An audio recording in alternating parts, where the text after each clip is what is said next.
Thank you very much. Good evening, ladies and gentlemen, and welcome to the June 25th, 2019 meeting of the Conservation Commission.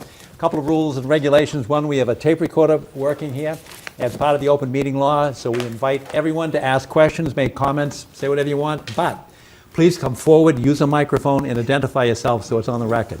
The second aspect of our formality is that we introduce ourselves. Judith Darrell, Kemp. My name's John Kiernan. Ingrid Beatty. Arthur Doyle. Gerard Burke. My name's Wendy Garpo. And Steve Ibis, Conservation Agent. This is not recording. Uh-oh. Oh, we have to do all of it. We have a brand new Now tape it's recorder. recording. This is the first new tape recorder in 15 years. Somebody has to request it. Do you know what it cost you? How much? My guess, $30 to $40. All right, in 15 years, that's not bad. Price is going down. That's right. And for the benefit, Cheapest rent in town. the batteries were extra. Exactly. And for members of the public, we have a long agenda tonight, so we're going to try to move pretty quickly. But if you're waiting, numbers 13, 14, and 15 on the agenda. The 13 is notice of intent at 1072 Brush Hill Road. That's an issue of, it was an original request for a new septic system, but there's actually a private sewer adjoining the property, and the neighbors are cooperating with one another. So they've asked for a continuance on that, and they think, and we think, that they'll be able to tie into the sewer, which is much better for the environment, so we're all in favor of that. They've asked for a continuance. So if you're here for that, it will be on the July 9th meeting. It'll be back on the agenda. Number 14 is an enforcement order at 166 Granite Avenue. That's just before you get on the highway heading into Boston. Their environmental scientist is overseas, I guess. He'll be back, so we're going to put that at their request, at their written request. We're going to put that onto the July 9th agenda as well. Number 15 is an enforcement order at 50 Summer Street. They are working on a remediation plan to get the land back up to where it should be, and it was. And they're working, I believe, cooperatively with somebody. Do you know who it is, Steve?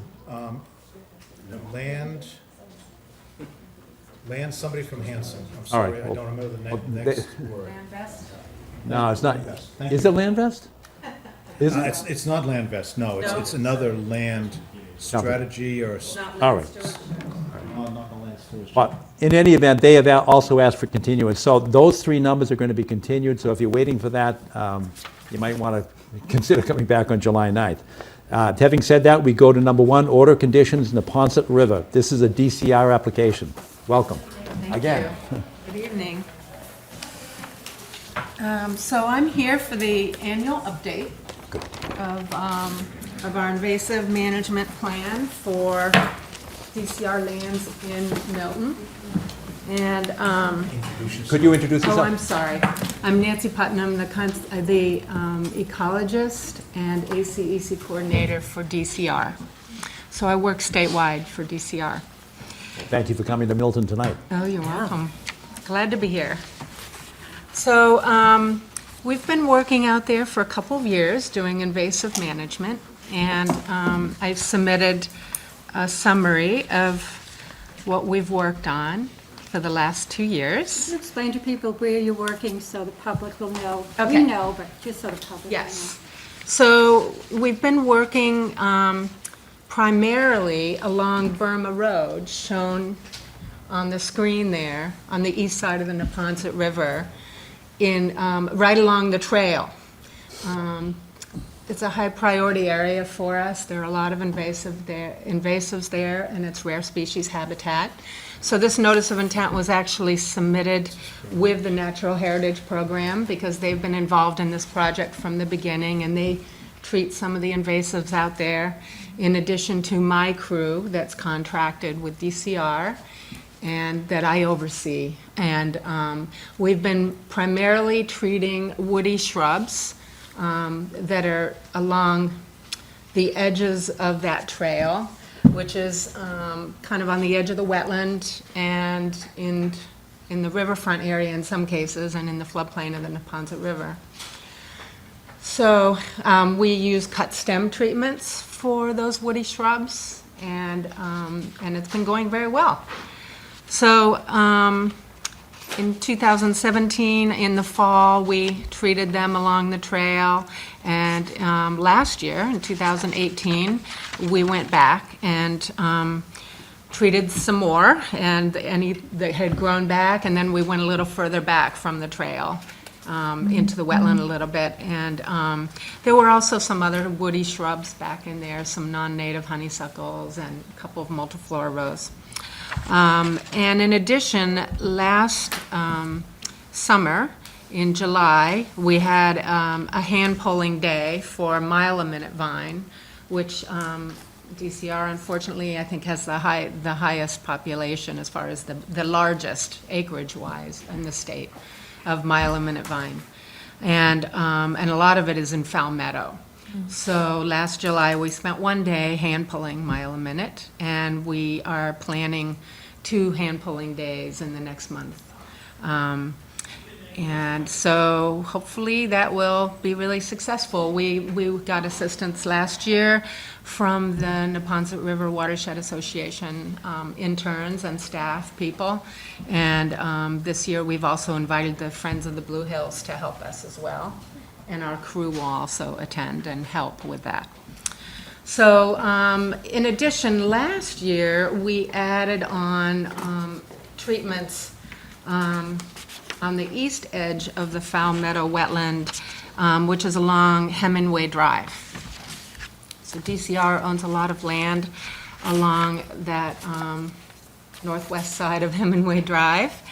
And there are a lot of very, very large autumn olives there that are spreading, and bittersweet and some other shrubs as well. So our crew did an initial treatment there, and it went very well. We were mostly just working within 15 feet of the road, just kind of in the buffer zone or on the edges of the wetland. So we hope to continue that effort as well this coming year. So we've submitted 3 areas to work in the upcoming season that's starting now, essentially.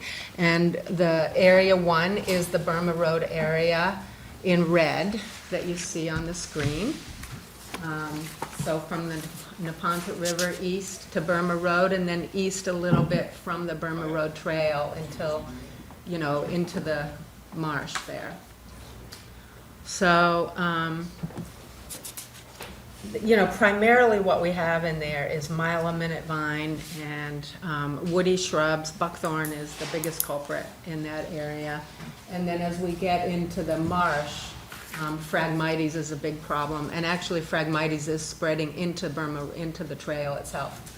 And it's crossed over the trail and is now, moving towards the river as well. So we would like to start tackling Phragmites. We haven't done that yet, but that is one of the things that we would like to try to do this year. Do you cut and paint for Phragmites? Yes, hopefully. In our plan here, we describe exactly how we would do that. It does depend on how much Phragmites we're attempting to treat. Right. So, but initially, we're going to start, with just the areas closest to the rare species and closest to Burma Road Trail. And so the two treatments here that are talked about are just bundling them in their hand and then wiping them, hand wiping them, or you can also do, kind of cut the stems and apply them directly into the exposed stems. But there's so much out there. It will depend on the density of the area that we work in. So, and we don't, historically, we've only spent about a week at this one park, so we don't have the capacity really to spend all, a month at a time in one park. So, Can I ask you something about sure. capacity? Yeah. From what you said, I think you're counting on volunteers from the Neponset River Association and the Friends of the Blue Hills? Only for a very small portion of this work. Only for hand pulling of mile-a-minute Yes. and working up in Area 3 that we haven't talked about yet. Okay. Otherwise, it's all from my Yeah. crew. Yeah. We are, I think I can speak collectively, we are huge fans of both the Neponset River Association and the Friends of the Blue Hills. So we compliment them on providing support to you. In the past, we have had some issues on supervision when Remember that. volunteers Yeah. were sort of uncontrolled. What are your plans to supervise your workers? Yeah, so I remember you mentioned that last year, and we're going to make sure that either myself is present and/or my team leader from Land Stewardship Incorporated, the contractor that I work with, and/or a botanist that is a retired professor, and he works with the Friends of the Blue Hills. So I haven't met him yet, but he's expressed interest, and so I hope to meet him in the next couple of weeks. But we will make sure the ratio of professionals to volunteers is at least 1 to 8 volunteers. Is that acceptable? That's the issue, yeah. Yeah. 1 to 8, I don't know. That's great. That's really, really excellent. Okay. Yeah. And, prior to working with them, I'm going to make sure I walk the areas, that I'm clear about where I want to do the work. And in fact, one of the natural heritage botanists wants to accompany us on the mile-a-minute hand pulling that's in Fowl Meadow, just to be extra careful. So that will be wonderful. That's good. And make it. Hey, can I ask, and I don't mean to slow you down, but a No. few years ago, there was a beetle release program for Yes. purple loosestrife. How did that work? Well, there was one for Mile a Minute as well, I believe. Yes. And so Ag Resources have been releasing these beetles for many years. And my understanding is it made an impact, but now it's not making an impact, is what I've been told. So the beetles are still there, but it's not making enough of a difference for Mile a Minute. For purple loosestrife, it's done really well. Yeah, that's Yeah, what I heard yes. too. All over the state, actually. Yeah, Yes, yeah. that's what I've heard. Yeah. And so we haven't, I treated purple loosestrife with our crew for the first year for a project that I'm doing in Chesterfield and riparian zones. But since then, I'm not even bothering to do it because there's so little of it there. Wow. It's not a big great. deal. Yeah. What So- about Japanese knotweed? Are you seeing that as well? I don't see it listed. We definitely, it's a huge problem on a lot of our sites. Yeah, on Truman Parkway in Milton, all along the Neponset, it's like nothing but Japanese knotweed now. It's awful. Wow. That is awful. Yeah. Yeah, and, but along this particular stretch, I haven't noticed it much yet. I haven't walked through the entire marsh, I have to confess. So, we're just going to kind of play it year by year, and as far as our prioritization of what's most important to treat, to protect the most sensitive resources that we have out there. But yeah, if the knotweed seems to be interfering with rare species habitat and spreading aggressively, then we'll certainly tackle that as well. That's usually treated later in the year. Usually treat that in August or September, although sometimes we pre-cut it, Right. depending on how large it is. So if we cut it in June or July, and then they treat the regrowth, which is much smaller, and then it's much easier, and That's right. you don't have to use as much herbicide. So What is the time frame for your plan? Not the Japanese knotweed, but for your plan? for our plan, so we hope to do the hand pulling of Mile a Minute in Fowl Meadow in the next 3 weeks. I have a couple of dates that I've been sending out to people, so it's probably maybe the 8th and the 16th. I think that's what we're thinking of, but I haven't totally decided. I'm kind of waiting for people to respond. And then our crew, the cut stem treatments for the woody vegetation usually waits until fall because it can be done up until December. And at this time of year, our crew is prioritizing garlic mustard, celandine, both of which are hand-pulling species, and swallowwort. So we treat swallowwort at Blue Hills up in the uplands, up on Great Blue Hill. And Is that hand pulling, or No. I've seen, I was gonna no, say, you've what do got, you- you've got to really dig it out. yeah, so it Celandine. was being hand That's pulled. swallowwort. Oh, okay. Swallowwort. Celandine can be just pulled. Yeah, celandine, we can Yeah. hand pull really well. But historically, volunteers were hand pulling swallowwort, but it breaks right off at the ground level, so it doesn't really do much good. So we've asked them to stop hand pulling it, and my crew has been going up and treating the largest population that we've observed so far, but there are large populations all over, but, we've been treating it up at the summit of Great Blue Hill, and that's one of our next places for them to go. They hope to be there in the next week or 2 weeks. But the last site that you're treating here Yes, but is here. on Randolph Ave. Yes. Near what used to be the dump that people know about it. Is it? Yeah, I don't know if The old dump. historically. The old CCC site, Right. Right, and there it is. that's it there. So the Friends of the Blue Hills have requested permission to do a lot of handwork up there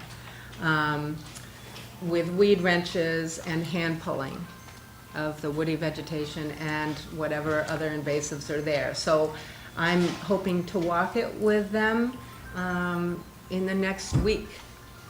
So, because I haven't had a chance to actually walk it yet, and we'll make sure that we flag the wetlands and that we flag the historic cultural resources as well, because we need to make sure those are being, protected during the hand pulling. And I'll make sure that I'm either present or my assistant. I have a stewardship assistant this year, or that, or their botany person who has said that he would be happy to volunteer and oversee it. But and so I'll meet him at our walking that we do. And so I expect that they hope to start in the next month, but I honestly don't know when. But it's gonna be after I walk it and go over all the details with them. Good. Yeah. Some of the natural heritage sites are already marked, because they came in when we did the pump station, the gas line pump station. Oh, And that's within the last 2 years. Yes. And then we had the cell tower, that's probably 6 years ago, but Yeah, I they're remember the they're gas well line marked. issue. Yeah. So you might want to reach out. In fact, Kathy Bowman probably has those at the DPW. Steve, you can, I'm sure, find them as well. And it's on this site? Yes. Oh, okay. Yes. Maybe I wasn't here for that, yeah. Okay. Yeah, that would be helpful. So those are the 3 areas that we're proposing to work in this year. It sounds great, it does. It's a tough road to hoe Yeah. because they just keep coming back, but it's great that we're trying to do it anyway. Yeah, I mean, we're making progress. The cut stem treatments are extremely effective. It's wonderful. So, it's, there's so much less to do the second year that we go out. That there's a huge difference. Mile a minute, we'll see. I mean, there's quite a bit out there, and we're gonna have to figure out how to prioritize it. So, but Ag Resources has a grant to control mile a minute this year, and so they've also hired contractors. So they're hoping to do some work as well, statewide, on mile a minute. Do you know the date of the order of conditions? Yes, I have that with me. It is August of 2 years ago, so next year. 17, yes. 17, Yes. August 17. So we don't actually have to have a formal vote, because you're still within the No. original 3-year That's timeframe. right. So this is a courtesy on your part, which we Yeah. greatly appreciate. Yeah, I'm happy to stay in touch with you and coordinate on everything, and if you have any other suggestions, let me know. I'm happy to, and you're welcome to also come out and visit if you want to come out when we're working. I'd be happy to have you. Just email me if you don't mind. I will. You have my email. Yes. Question, if I may, please. Does DCR have any recommendations to local conservation commissions about what they might be doing to control invasives on their conservation lands? Yes, I mean, I think that would be really great if, it depends on the species. So again, it depends what you have on your conservation lands as far as invasives. And, I think we could say all of the All above. of the all of above. the Yeah. right. Yeah. Pretty much. And then, figure out which areas where the invasives are really expanding and moving. If you go out there multiple times, you can probably be able to tell the populations are expanding and getting bigger, and I would target those, or brand-new populations that have just come in, because those will be much easier to control. And, I think, getting a contractor who, has botanical skills and is very careful and sensitive and just trying to prioritize your most sensitive sites, I think, if you whittle away at it, I think it's really worthwhile. We've made a great progress on a lot of our sites. We're working up at Mount Greylock, and we're working on the east branch of the Westfield River in the riparian zone, and that had knotweed, acres and acres of knotweed. And in 3 years, I would say we've cut it by 85 or 90%. Oh, that's great. Yeah. With foliar mist? With foliar, yeah. Foliar, yeah. Foliar spray, unfortunately. But the advantage of foliar spray, I've been told, is that the chemical can be much more dilute in concentration than it is when you do cut stem treatments. Exactly. So, Okay. it gets absorbed in the leaves. All right, well, thank you very much. Are there any other questions from commissioners? Are there any members of the public that would like to ask a question or make a comment? Yes, ma'am. You come forward and use the microphone if you would. Sure. Julie Pancham Singh Barakat, and it's a follow-up on the nutweed. I live on Truman Parkway, and I've been fighting with the nutweed for about 3 years. It transforms itself into 4 different varieties and forms, as far as I've seen over time. It can be a shoot. If you pull it out, it turns into a thin sort of a plant. So it transforms itself, and it is, to me, very, very invasive. It is. And if you wait until it starts flowering, just one tiny seed, if it drops on the ground, if a leaf drops on the ground, you get more Japanese knotweed. I think that it's very, very serious for the town, not just for Truman Parkway. This is one of the worst plants that we've ever had, and it takes over so easily that I'm happy to hear what you're using the foliar. I'll look it up to use that as well. But I really think it needs a lot of attention, even on Truman Parkway there, because on 138, it's spreading. Right. Just, yeah. So I'm just hoping that you do give that more attention. Mentioning the seeds is very important because they have a lifespan, as you know. It's not just annual. They can live for 3 to 5 years. They do, and their roots are, have you ever seen the roots? Like monsters. Seriously. Yeah, it actually does spread primarily by the rhizomes. And so if you cut it, of course, it's going to spread underground even more, which bittersweet does that too, in the sense that it will sprout from the roots. But yeah, thank you. Thank you very much. One of the issues here, as far as what I work on with my crew, is that we have a regional invasive management plan that I'm following, and it prioritizes rare species habitats. And so we do have a lot of knotweed along a lot of our parkways and along a lot of upland parks that don't have rare species per se, but it is still a problem. And I've made it clear to the administration that, there needs to be other, project managers that are working, doing stewardship on a lot of our properties, because it's a lot of work to just keep one crew working on different parks and making sure that they're be able to do the right thing.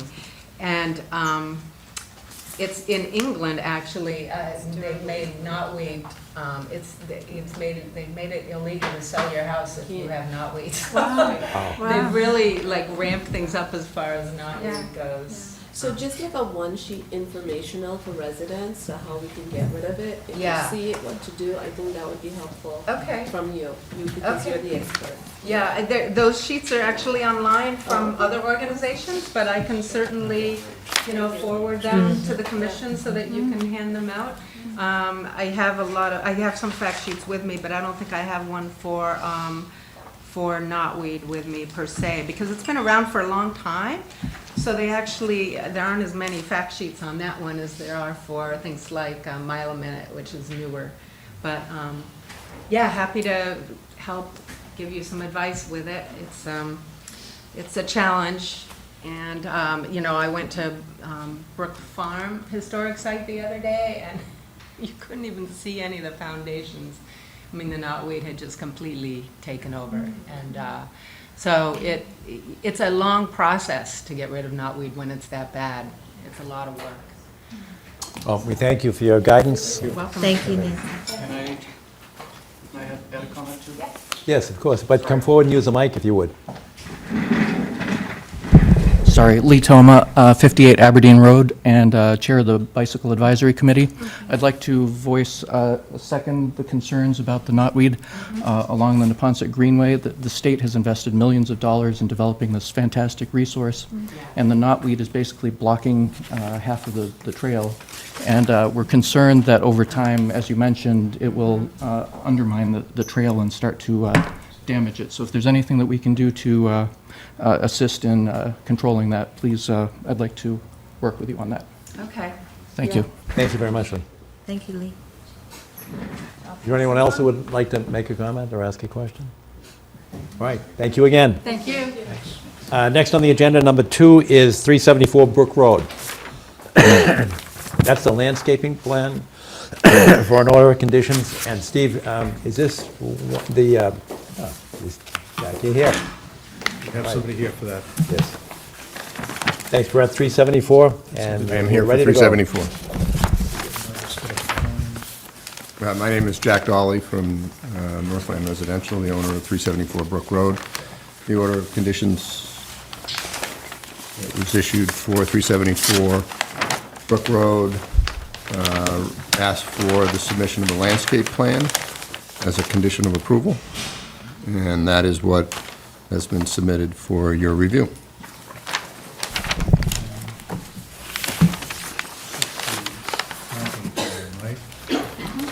As we often do, we look to our arborist folks, and you just take a look at the list of plantings, Ingrid and Judith, and everybody else as well. I'm sorry, I do not have the detailed plan. I did not get that from anyone, Jack. Our responsibility is to submit it to the commission. Understood. I'm with the commission. But I didn't get it digitally, that's all. Okay. That's You why have oh, you don't have it on the board? I don't have it on the board because I never got it digitally. Okay. But have you had an opportunity to look at the? I have not. the I hard have not copy? seen it. Oh, okay, I've not let's seen take it. a moment to take a look. And I'm most concerned with the plant list in the upper left-hand corner. Right, right.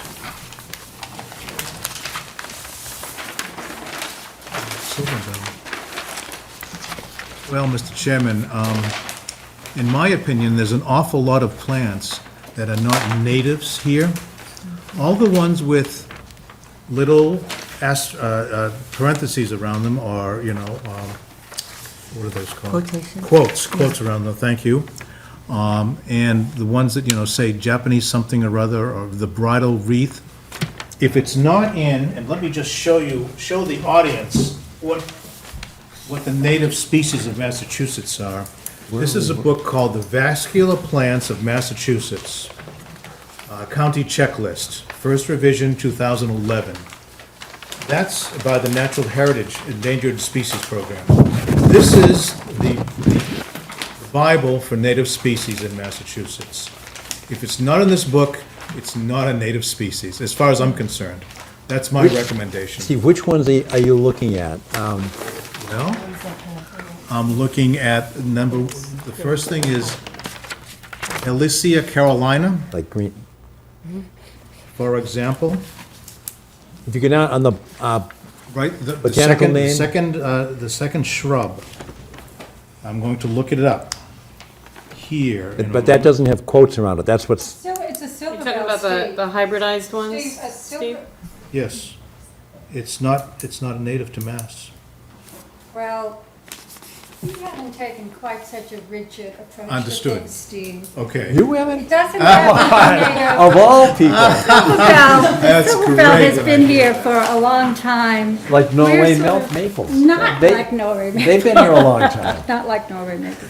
That's fine. We take a little more, native is east of the Mississippi and north of the Mason-Dixon line, Okay, okay? And that's sort of in general terms. We're not so rigid like it has to be I'm good with that. Massachusetts. So Silverbell is fine. I couldn't take issue with that. Okay, that's fine with me. It would be good to have a nice list, though, for going forward. What about the ones with the Well, quotation marks around? They're all hybridized species. them? they're What not do you think natives. about those, Jude? I wouldn't know one from the other. I confess that. I keep telling people, these are not natives. None of this, anything with the quotes is not a native species, period. So under the shrubs, out of Well, five shrubs, The four of them. arborvitae, that green, that emerald green is really, that's a northern red cedar. It's just a different name for it. It's Yes. northern red cedar, it's fine. Yes, I would agree with the emerald green arborvitae is fine. Yeah. But otherwise, the other ones, the Ilex glabra, for example, that's inkberry, but it's a small version of inkberry. It's not our native inkberry. Not the native inkberry, okay. Again, it's a hybridized version. Well, there's no question that the insects like the non-hybridized. Does that mean they're going to eat them, or, I mean, No. is that a bad thing or a good thing? No, so sometimes the hybridized ones are hybridized for show. And for example, the bees can't even get to where the pollen is because Exactly. they're hybridized to be, have Exactly, lots of petals and the insects just can't get in there. right. Right. That's some Well, of them, not all, I'm, but. I'm looking at, in the second group shrubs, I have 4 out of 5, and I know we just talked about the, The thuja, which one? the thuja here. Okay, the emerald green? Yeah, Okay. The last one is fine. All right, and The then. first one is fine. Out of the next group, we get Bridal Wealth, Great Expectations, Becky, Autumn Joy.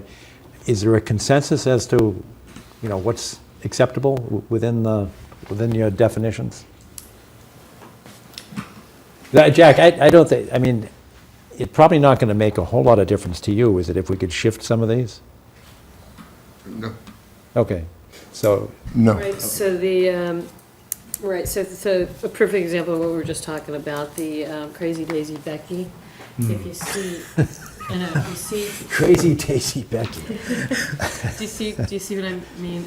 Jack, who Yes. put this list Usually a together daisy, for you? if Who that's who the put this yellow list part, together? And now there's extra did petals this? here. These two together. Alan Ockman at Ryan Associates, landscape architecture firm. Okay. The easiest thing to do would be to say, they're not native. He knows that. Right.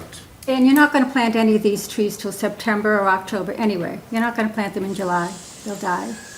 So I think it would be better, why don't you go back and say to him, we're looking for things like, wonderful plants like Monarda, bee balm Right. is native and everybody loves it.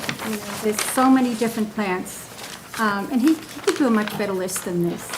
He'll probably know exactly what you're Yeah, getting he at. knows, and it's like, it's fashionable nowadays. All of the landscape architects know enough to, the designers know what to put together. I think they made a mistake. This is supposed to be native. Steve is right, it's basically not, except for the trees, so the 4 that we mentioned, and the shrubs. So just come back next time and we'll just check it right off. Yeah, exactly. That's- What's your timing Well, plan? is it? Yeah, I guess 2 comments. One, I would understand your request and not objecting to it, but, in all due respect, if I knew that they were supposed to be native, I could have instructed someone to say, be native now. So there's a condition in here that says for a landscaping thing, I think it would have been easy. My suggestion is going forward with new orders and conditions, if that's a concern, caveat the plant list in some fashion so that we don't have to go through this twice. It's not in the order of condition? No. No? Not No, the order of specified. conditions It says Yeah. acceptable landscape plan. It just says, But it we just always says. say native, no? Yeah, verbally we do. I'm That not was our sure if it mistake gets in then. writing. That was our Anyway, mistake. and that. We always write it down, that- Jack. That dog left. And it's also, Mr. Chairman, up to the landscape architect to make the call. what's I acceptable. beg to differ. I beg to differ. So, when is the next hearing? July 9th. 2 weeks Okay, from today. good night. Is that good? All right, Jack. Oh, are there any other questions or Yeah, comments from the? Before I leave, yeah, is that it? That's it. The placement, everything else is fine. The Yes. two major trees, the number looks fine. It's just, the actual plants themselves, he just made a mistake, or we failed to tell you correctly. At the risk of doing it yet again, if I produce this little table that's in the upper right, can Left. I get it in, left, excuse me, can I get it in and get eyeballs on it between now and the 9th so that we don't stray yet again? For sure. It's Yeah. really And- simple, And give it to Kathy, and Kathy can get it to whomever? for sure. Thank you. Good. Okay. Thanks, Jack. Yes, thank you. Sorry.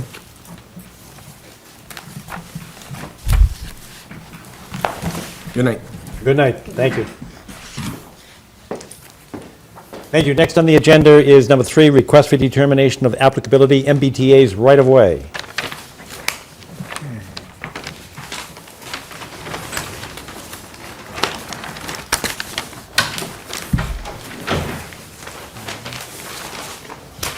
Good evening. I am Christian Torres. I'm a track engineer with the MBTA's Maintenance Away Department. So we've been without an approved vegetation management plan for about 3 years. So now that we do have an approved vegetation management plan and yearly operational plan, we're here to hopefully get a negative determination so we can start treating the right-of-way. Okay, I'm Calvin Layton. I authored the VMP, and we're here to tell you about that, what our plan consists of. So this is under the auspices of basically the pesticide board established 333 CMR 11 in order to manage and control the application of herbicides to rights-of-ways in the state. So railroads, highways, any public right-of-way kind of falls under the 333 CMR 11, and you have to have a vegetation management plan that gets approved by the state and by the pesticide board in order to proceed with treatments. So we're not able to get the plan in last year, but we got it in this year. It's been approved by MDAR, and so it is in force. And one of the requirements of the VMP is that we come before you to go over it and request a negative determination upon the delineations of the right-of-way and where we're doing our applications. So this is the third time that, not myself, but the third time the MBTA has been before you with a VMP like this for approval. And according to the regs, in this situation, the determination is good for 5 years until the next VMP would be written. A VMP is written every 5 years. In addition to that, we have a yearly operational plan, which we've also published and been approved by the state with our yearly operational plan, and you would have received a copy of that as well. So we're basically here to go over this and answer any questions you'd have about it. The one difference in this VMP from previous ones is that we have specifically called out that we will only use herbicides that are on the MDAR sensitive site list. So basically what that means is that we treat the whole rail corridor as a sensitive site. So it makes it the delineation less important in a sense, because the reason you delineate is for those are the sites you're only going to use that material in, but we're going to use it on the whole rail corridor. Yes. Can you provide us with that list? A couple of years ago, between the Central Ave stop and the Milton stop, remember this? There was that bank. It was like- napalm is the word that comes to mind. Okay. Nothing grew. It was treated and nothing grew, nothing sprouted for a couple of years. It was bad. There weren't even any bugs. Yeah, it was quite Okay. startling. So that list is in the YOP that you would have received. It's on MDAR's website, And basically, it's glyphosate and imazapyr, which is a glyphosate-like material. And then there's two other materials, sulfametharon, which is oust, and metasulfuron, which is escort, which are used along with the glyphosate as an enhancer for control. One is used foliar for brush applications, and one is used for the rail bed application. We never did figure out what that was, but it was different from what Yeah, was, it doesn't, what it's, was this way and this way. It was Yeah. really that one bank, it's rather steep between so Central in my experience of using herbicides, in particular glyphosate, if you apply it too heavily, you will get those type of results. Well, that was my thought, that it's the application. Right. And you were here, and I asked Nancy Putton about, what's the supervisory ratio? My concern is the contractors coming in, if they're not applying it properly. The Correct. herbicide might be on the approved list, but the applicant may not know that and, double down on it. You're absolutely right. The application is critical, and the mix rates are critical as well in order not to have an overspray. Well, let me add another. Yep, It go will ahead. sound like a complaint, and perhaps it is. There was a previous management plan that included, they were going to take, the MBTA and its contractor were going to take down some trees. And again, I believe it was lack of supervision, but they took down far too many trees. Okay. And both the Boston Conservation Commission and the Milton Conservation Commission got together and said, hey, MBTA, what are you doing? So they said, we're sorry, and we have a consent decree that the MBTA agreed to pay us jointly, Boston and Milton. The bulk of the trees were on the Milton side of the river, but they were going to pay us jointly $15,000 and 40 man-hours to replant trees that we could buy with the $15,000. Okay. I'm not criticizing the MBTA. I know they've got all kinds of problems, and finances are at the heart of it. We never got the money to buy the trees, or, and I salute Mr. Andrew Brennan, who we negotiated with, and he's a gentleman and a fine, upstanding citizen. So it's not his fault, but we actually have the agreement. Okay. And my concern is less, I know you folks can't do anything about enforcing the agreement, but it goes back to supervision, because the Correct. contractor Right. cut the trees that they shouldn't have cut. So now we have, within recent memory, 2 instances of the contractor not following Right. your design plan. Leaving a very bad taste in your mouth and my mouth as the author of the plan that would not condone that. Okay. Therefore, what supervisory assurances can you give to us? So the contractor that has been hired, they actually brought me in to do training with their crew.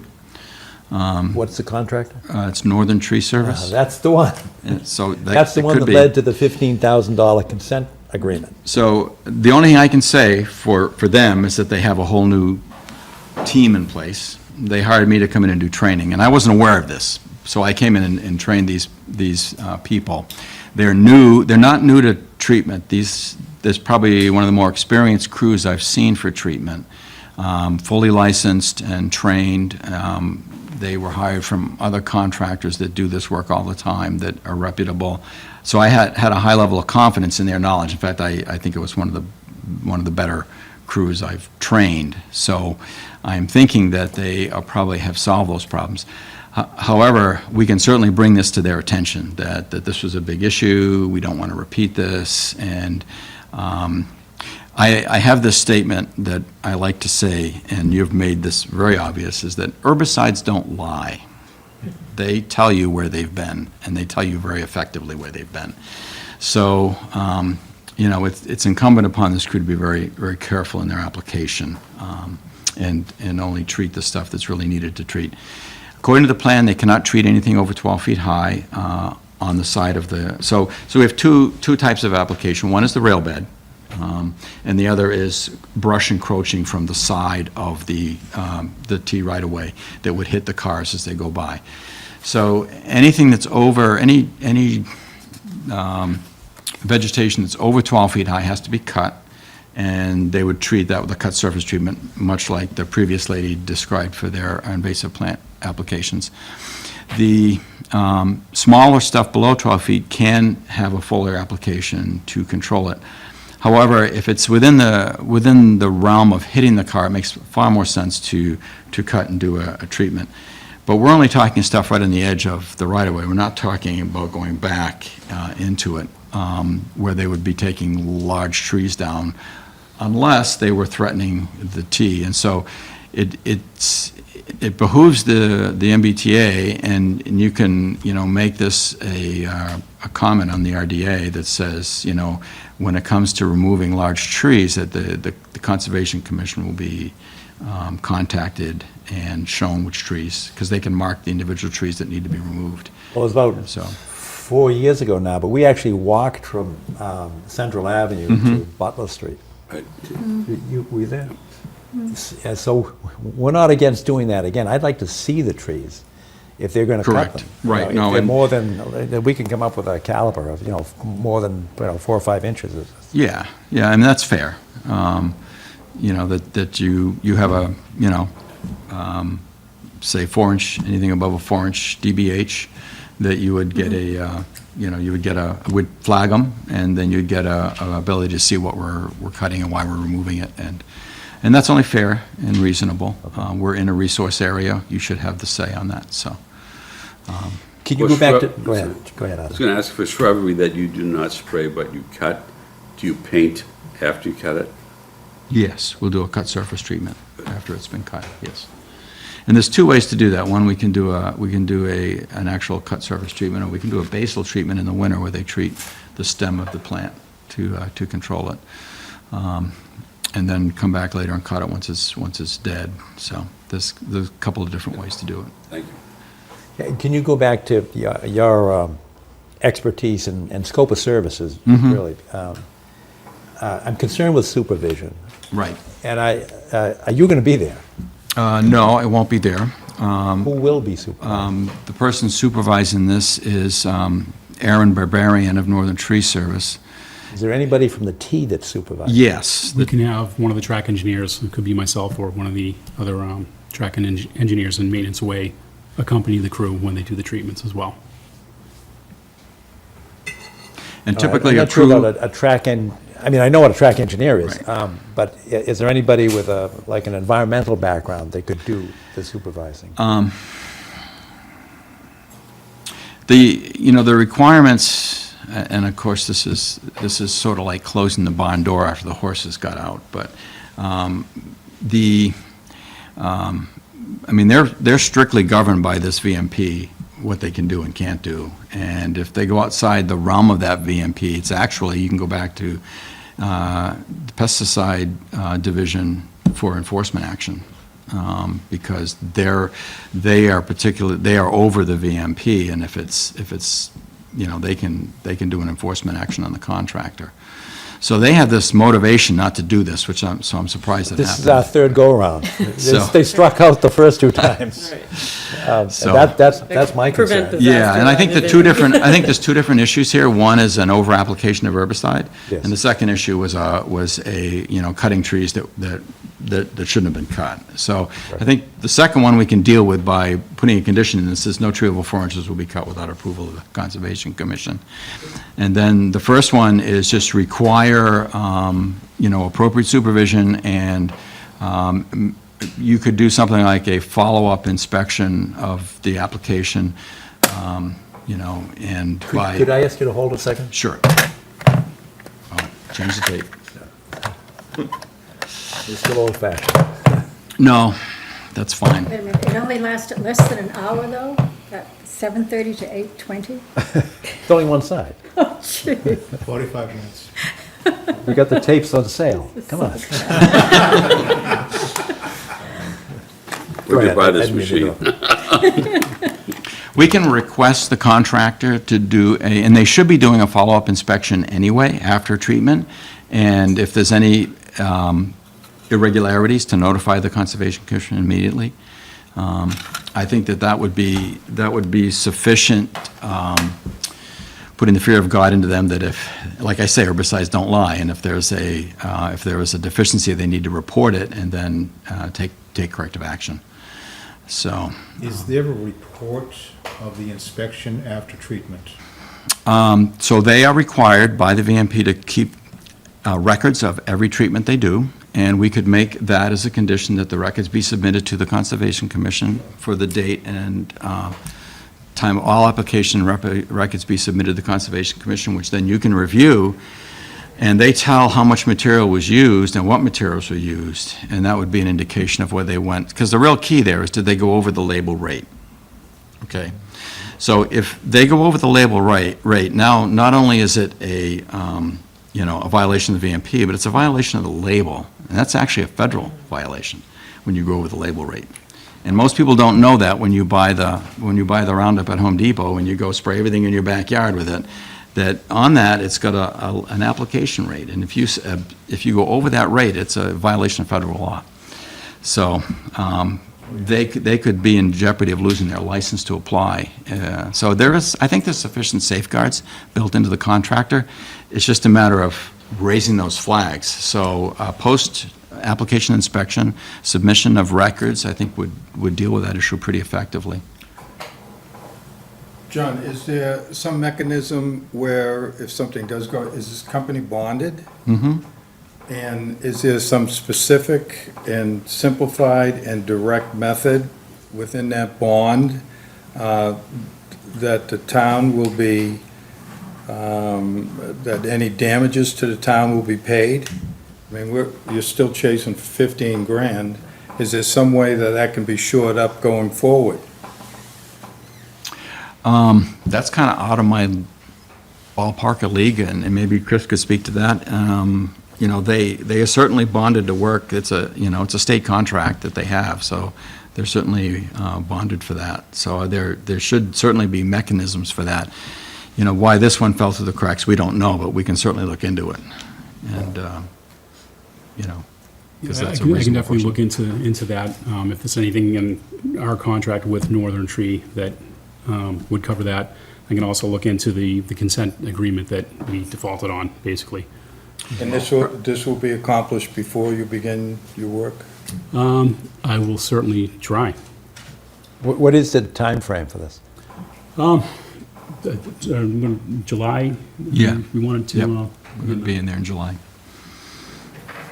And I don't think these things are hard to find out. It's just a matter of looking at the contract, finding what they're bonded, get back to you with what we would do. I mean, they are liable for damages. So if there is an overspray, and you would, the first person that I would call, so if you called me and said, there's an overspray here, the first person that I'm going to call is MDA, our pesticide division, and say, I think we have an overspray. That would be one of the folks of Enforcement Division. They will come out and they will look at it, and they will, call the applicator in, request the records. They'll do everything we've already talked about, and they can start an enforcement action. That's the first thing I would do. And they could lose their license to apply if that happens. So it's definitely something that's, I would think, be very motivating to a contractor. I mean, the MBTA it's for their whole rail system to spray it. All of the rapid transit, not the commuter rail, but this is for all of the rapid transit. So that in itself, I think, is effective. But if they do damage to the land of another, they are liable for remuneration on that. So.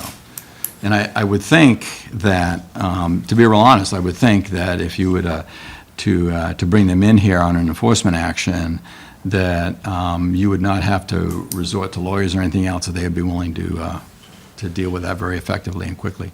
John, what oversight do we have? Can we sort of contract with the DPW and have them periodically walk the site while the work is going on? I don't think so. I mean, that's a good idea, but we've got, there are personnel issues. It's a different department than we are. Maybe the MBTA maybe we can require the MBTA to. Well, that's why I asked about the supervision. Yeah. I think that is important. Yeah, but it's the supervision's coming from Northern. I mean. No, that's what we're trying to avoid, because Northern was the one that got the T in the trouble in the first place. But that's, I'd rather have somebody from the T than Northern, but you said you. Yeah, and So- I You're can look gonna into getting someone from MBTA Right. Environmental Affairs. They may have a person Right. that's qualified.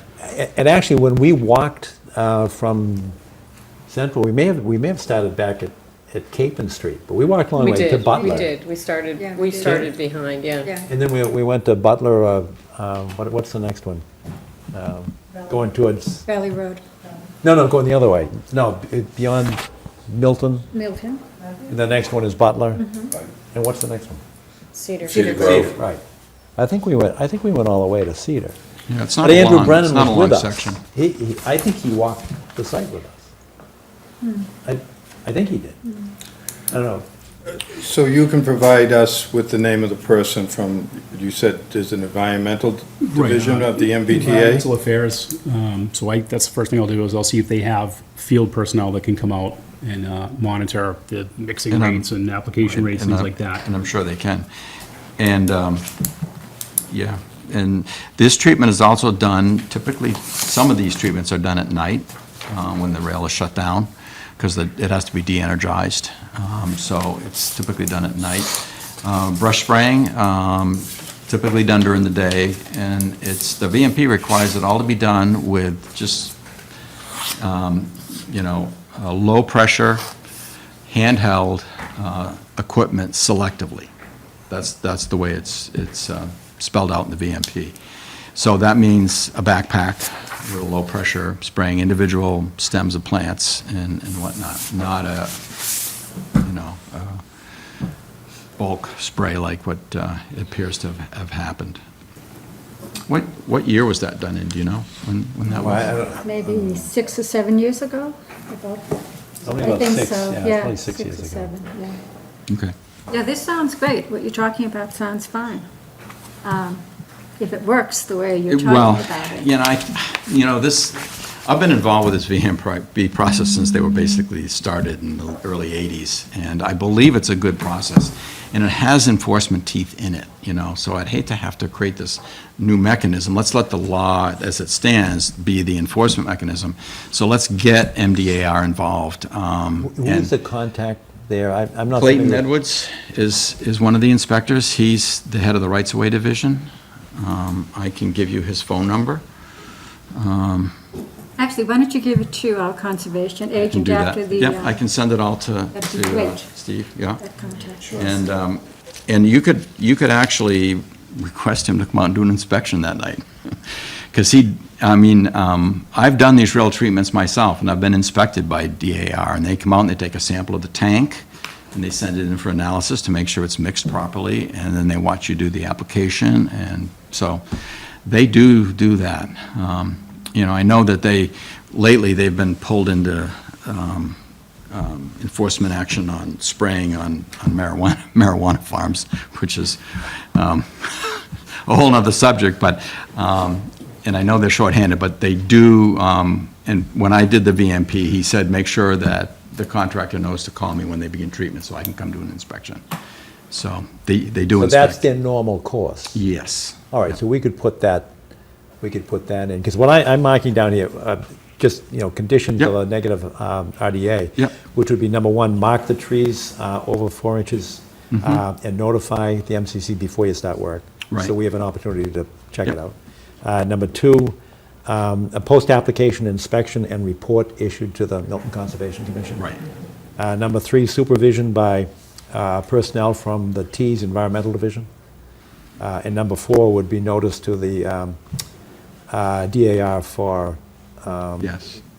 Treatment, that we're doing the treatment. What's it called? Preliminary inspection? I mean... No, preliminary testing? it's just an inspection, pure and simple. They go around... Before or after? During the During, treatment. okay. Yeah, so they show up when you're getting ready to treat. They'll take a sample of the tank, then they'll watch you do the application. They may ride the rail with you. They do whatever they think is necessary to follow up with that. So, and they do that with applicators all across the state. At least in the rights-of-way, I know they do it on lawn care, but that's a little harder to do where there's so many lawn care applications. But I do know, because of my experience with rights-of-way, that they inspect. All right. Steve, do you have all those four? I do. Perfect. Are there any other comments or suggestions? Other questions from abutters or members of the public? Hearing none, yes, Steve? You'll need a vote. I know. I agree. And that's what I was going to do, is to entertain, this is an RDA, so what we could do is issue a negative determination of applicability with conditions. Right. And the conditions would include the 4 that we've just mentioned: marking the trees over 4 inches, post-application inspection and report to the MCC, supervision by the T's Environmental Division to ensure compliance with the vegetation management plan and the best management practices. And number 4, a DAR inspection at the time of the application.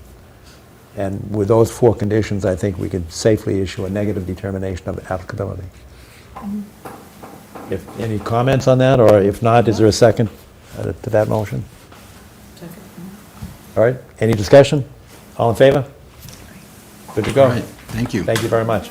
And will you make sure that Steve gets that Yes. contact number for Mr. Clayton Edwards? Yes. Perfect. I will send that to him Okay. tonight. Good. Thank you very much. I appreciate it. Thank you. Thanks, Clay. You have a Chris, right? With the last name? Nothing in there, 15. Thank you very much. It's in town council. Oh, no. Number 4 on the agenda is a request for determination of applicability at 10 Woodlot Drive. I believe that's Pulte Development, so I shall recuse myself, as I have from the beginning. How you doing? Which one, is this the one that we, I drove by that sprint the other day, they haven't done their issues over there. It's supposed to dead end of the road, but this is the same. I think we all got copies of that. I do have it marked up a little bit in color. Oh, we'll put it on the board in case you'd like to refer. Good. Yeah, that'd be good.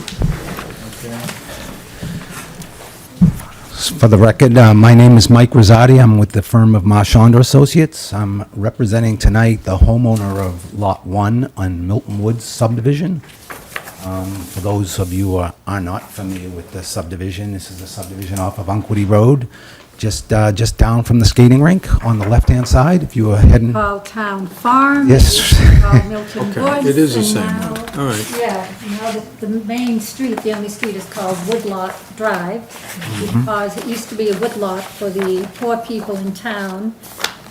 Back in the 17 and 1800s, if they couldn't afford heat, they could go in here and cut down some trees and keep themselves warm. So that's why I assume it's called Woodlot Drive. that's a great explanation. I didn't know that. So if I may back, you're not with the development company that, I represented them on this project, but I'm representing the homeowner on this lot right now. okay, just as a side note, I rode by there today, that road work has not started. That change to the pattern, as you're heading Highland. north and you go by the rink on your right, there's supposed to have been some work done to that. Harland and. Harland Street into. Correct. Yes, that's going to start after the 4th of July. All right, The DCI Okay. did not want, they were going to start it before then, but they didn't wanted them to wait till after the busy season. Jerry, it's actually, as you're heading north, that's on the right-hand side. Okay. Where Harlan All right, Street comes up. okay, Yeah, okay. just to get Yep, we're- people. But good That's point, nice. very Yeah. good point, yeah.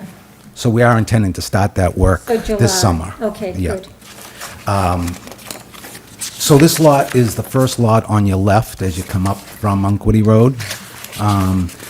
There is an order of conditions on this lot from that Pulte filed with the commission, which was for the construction of the house and the grading associated with the house.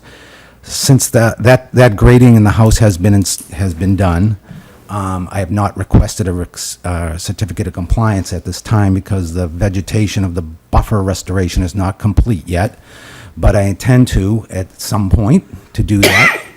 The homeowner is here tonight seeking a request for determination, of a negative determination, to install a fence around the yard for the house.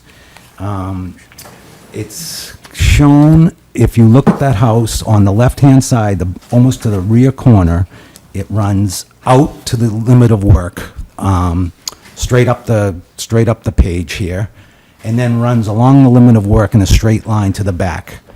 So we're not proposing to go any further into the woods than what's currently there.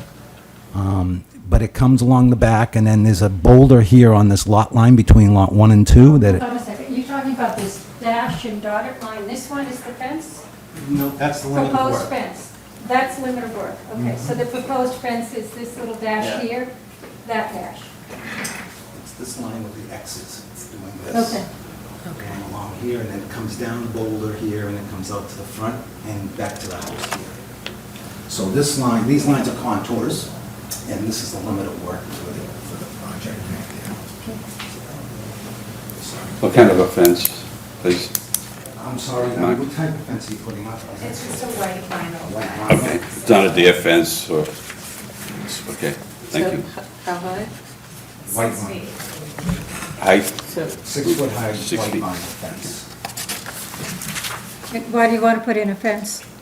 We have a baby on the way. Actually, why don't you identify yourself? You want to come forward? Sure. Okay.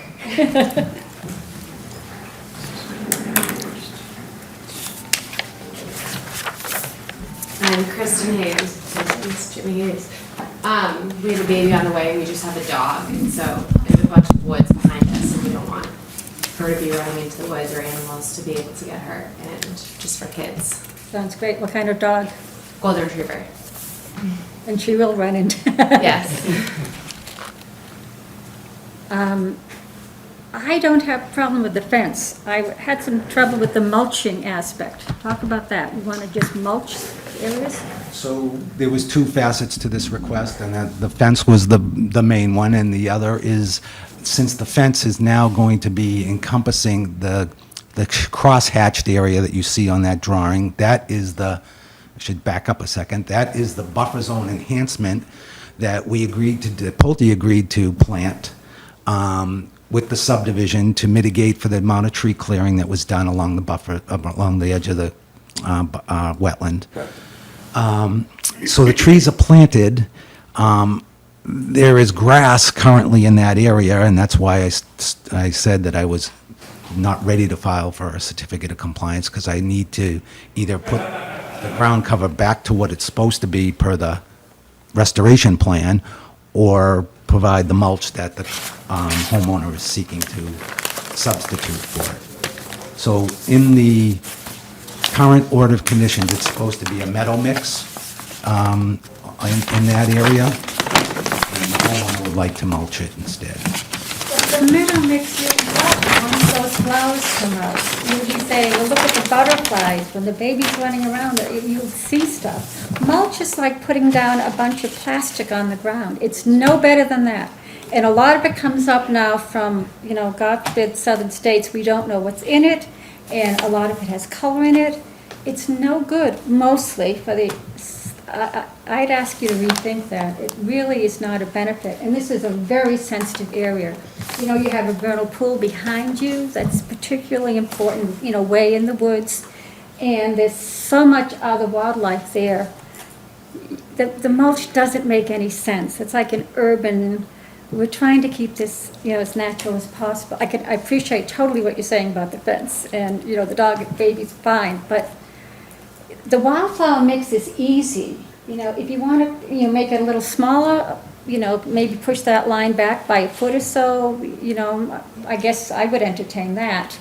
But all you have to do with the wildflower mix is once a year, you just mow it down in November. At Thanksgiving, you mow it. That's all you have to do. It comes back again in the spring, and you're going, oh, look, daisies. And, if you have good stuff in there, phlox will come up, and you'll see flowers.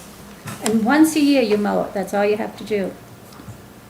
That would be my position. I'm not even really familiar with exactly what the metal mix is. I just didn't. It's a pretty nice mix. There's lots of different kinds, and you can pick whatever type. Essentially wildflowers. Yeah. And it's It good for really the is. environment, it's good for pollinators. It's easy to take care of, you'll get hummingbirds, you once you see it, you'll go, why isn't everyone doing this? That's why we're trying to encourage people. Mulch has only come along when landscaping became farmed out, so you pay people to do it, and the people don't necessarily know what they're doing, so they put down stuff that's no different really than putting, like I say, a bunch of cardboard on the ground. It's like, You know, and what we know now about the soil, the vitality of the soil, it all comes into, you know, the insects and the birds and the quality of the air. This is the area she wants to go. Okay, I mean, as long as it's safe for like the kids and the dog. Yeah. Oh, absolutely. Much terrible for kids and dogs. There's dyes in there, there's usually. It is the fence. There's no- The fence is coming, yeah. Would there be a restriction on what type of maintenance you could do on that? These are plans. I'm sorry, I'm not hearing you. What are you saying? I'm asking if there would be any type of restriction as far as maintaining the meadow, as far as maintaining the grasses. What we're saying to everyone about this meadow mix is you mow it once a year, and that just keeps the trees down. Otherwise, you're going to get sumac coming up within a year and a half. You know, and then all of a sudden, you've got woods instead of a meadow. Yeah. It's going to look natural, it's not going to be manicured, so that's. Yeah, we'll have to have someone maybe come help us mow it, just on a slope, but. And you're going to love it. You start to learn about these flowers, and before you know it, you know. Okay. Also part of it. So, This is the whole lot. and I'd almost do a negative because a fence is like a safety issue, and it's out. And tell us where the fence is going to be with regard to elevations on the site. So, I don't know if you recall, but the wetland behind this project, behind this lot is elevated above the lot. It's, That's correct. we've got, the planting is occurring on the slope that was created when we cut the backyard down to make it a flat around the building. So if you can picture it, it's flat around the building and it runs up quickly 3 or 4 feet in elevation, and then the woods is leveled off behind it, above it. So, you know, there is no effect, if you would, on this area on impacting the wetland itself. There's no runoff heading in that direction or anything like that. So again, with regard to the fence is at a higher elevation for a portion of the property, is that correct? That's correct, yep. And it will act as a barrier for, you know, people migrating outside the fence towards the Yes. wetland, if you wanted. Absolutely. like that. Here, correct? This is just neighborhood. Right. Arthur, are you comfortable with that? Yeah, I was just thinking about the sidewalk that we took. You remember that? To buy your property, this is not a fact, so I'm very comfortable with it. And I'd just like to second what Judith said, try it for a couple of years. And if you have major problems, you can always come back to us. But I'd be surprised if you're disappointed. Just follow what you should do in order to plant and maintain. Okay. Thank you. And be patient. So in the short term, then, I will be going in there and getting rid of the grass and then replant. Sounds good. I think We need to vote on this, Steve? Yes. We do, okay. Please, and make a determination. Negative, right? Exactly, yeah. Well, in that case, I will move a negative determination for the fence. I can second that? All in favor? Good. Thank you. Good, very thank much. you, Thanks thanks for for being coming in. Good luck with everything. Thank you.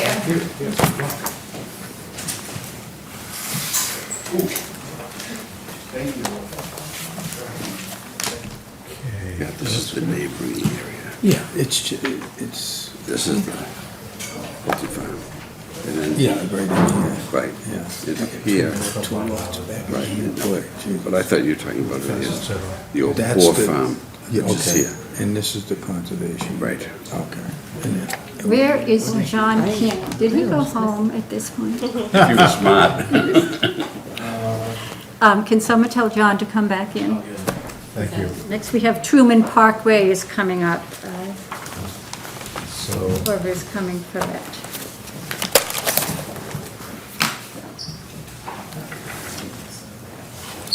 Good job, Judith.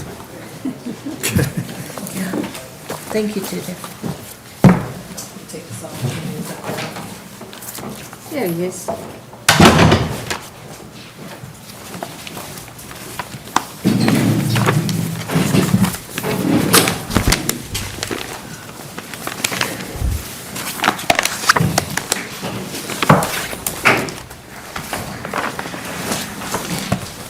Rich, would you like the RDA plan, that one there. I don't know if it makes sense to start with the RDA or the notice of intent, or we could open them both. It's up to the pleasure of the commission. A question for you.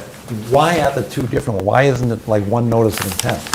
Well, when you do that,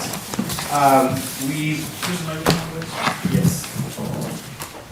And I do yourself. Actually, first of all, identify yourself and then tell the public what this is about. Yes, Where it is so- and what it's about. My name's Rich Kirby. I'm from LEC Environmental Consultants, and with me tonight are the project proponents, Ken Mackin, Tony Caruso, and Ron's dog is here apparently. They're from Milton Falls LLC, the demolition contractor. Ron Boussier from Patriot Environmental is here as well. And we filed two applications with the commission in order to demolish a portion of the old paper mill at the site here, which is, it doesn't really have an address. It's 0 Truman Highway. It's in the northwest portion of town on the Neponset River. Hyde Park is to the north. And we filed a notice of intent for the actual demolition work on the subject parcel. And that's the parcel that's dead center in the screen before you.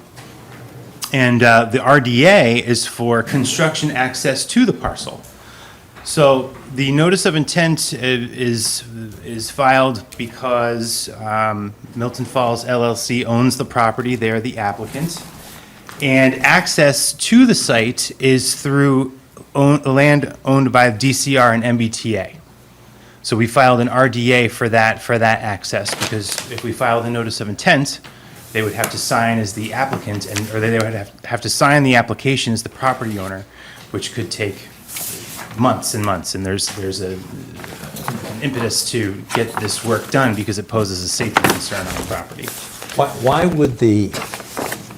would that delay it any more than getting the license? Because you need to get the license from the Yes, we do MBTA. need to get a license from MBTA and from DCR. We ran this idea by folks at MBTA and DCR, our contacts over there, and they were good with it. We thought it would expedite the process. They didn't disagree.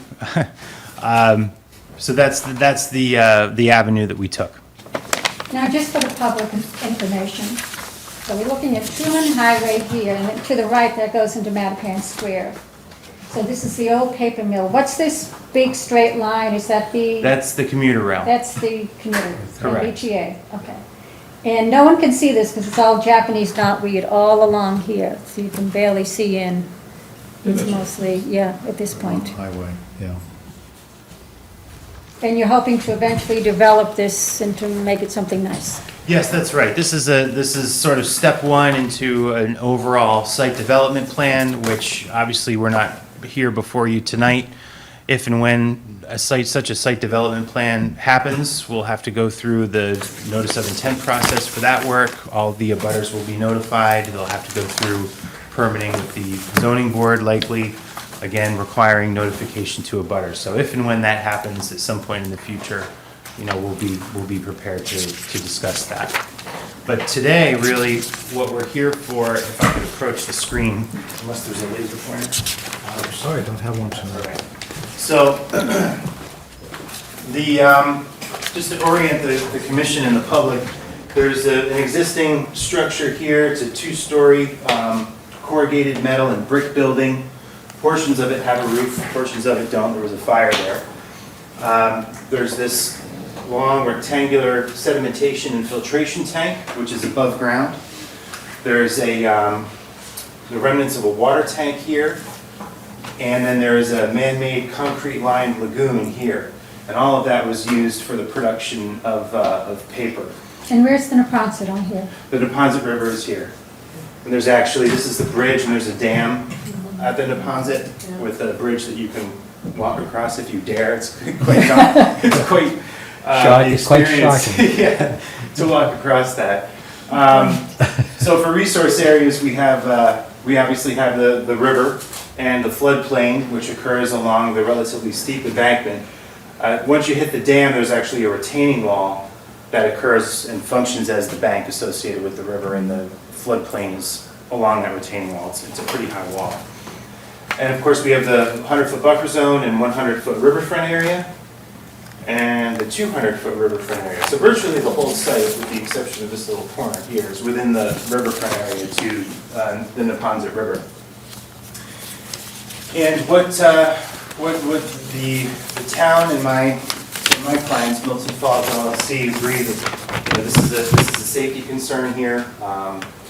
And as is this water tank, it's really not a tank, it's just a round concrete slab with these walls that are just kind of, they're not in very good shape, they could fall over. So we're doing a little bit of work on the site in anticipation of, a future development. Essentially what will happen is the walls and what remains of the roof of this building will be removed. Roughly this section, the eastern portion of this building actually has a cantilevered concrete floor that's supported with metal footings that go down to existing grade beneath the building. That cantilevered concrete floor will be removed. The sides of this sediment tank will be removed. And so there's really no groundwork or no excavation proposed. You're really just removing the walls, the ceiling, and that cantilever floor. The concrete slabs, as they exist, will remain. The lagoon will be dewatered. Right now, there's a metal grate in there, and it functions as an impervious pool, basically, because it's lined with concrete. So the concrete will be broken up to allow the stormwater to infiltrate into the ground. The concrete pieces associated with the cantilevered floor over there will be crushed up and used in part to backfill the lagoon. There's also some piles of gravel in here that were presumably excavated to create the lagoon. Those will be put back into the lagoon area. And when they dewater this, what the plan is to pump the water to a gravel pad with a series of up to 4 dirt bags here. And the dirt bags, of course, will filter out any sediment such that it's only clean water that's going into the Neponset. And it's set right on the retaining wall. So basically the water, as it comes out of the dirt bags, the water will cascade over the retaining wall and into the Neponset. We wanted to do that on the downhill side of this dam because my understanding is on the uphill side there's some concerns about contamination and things, and we don't want to disturb any sediment. So we're doing that on the downhill side where the water moves through the river quite vigorously anyway. Can I ask you something? There's been a lot of testing in this area for PCBs, and I know a lot of core samples were taken. At one time, they said, okay, we'll do them on the Boston side because we wanted them to fill the cores after they finished. So they didn't want to do that. So the first set of testing was done on the Boston side, but the second set of testing was actually done on our side, on the Milton side. What does it look like in terms of contamination upstream? You mean in the Yes, right. in the Neponset? Yes. Can you? Yeah, so talk I to can that? answer that. I'm Ken Mackin with Milton Falls LLC. So the impoundment behind the dam itself has the highest level of PCBs. And what you're thinking about, Chairman, is the USGS report that was produced in 2006. It actually did core sampling up to depths of 3 to 4 feet.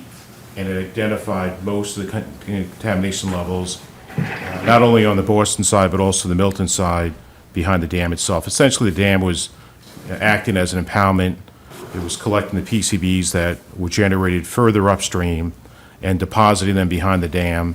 And then over time, there have been trace amounts that have flowed down the Neponset River, as you know, into the Jenkins, as well as the Baker Dam as well. I agree with everything you just said. In addition to that, there were more recent tests done, just within the last 2 years. That's right. And nothing had changed in terms of the concentration levels.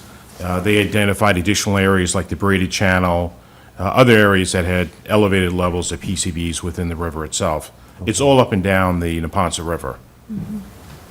Hence, that's why you have all those signs not to consume any of the fish in the Neponset River. Yes.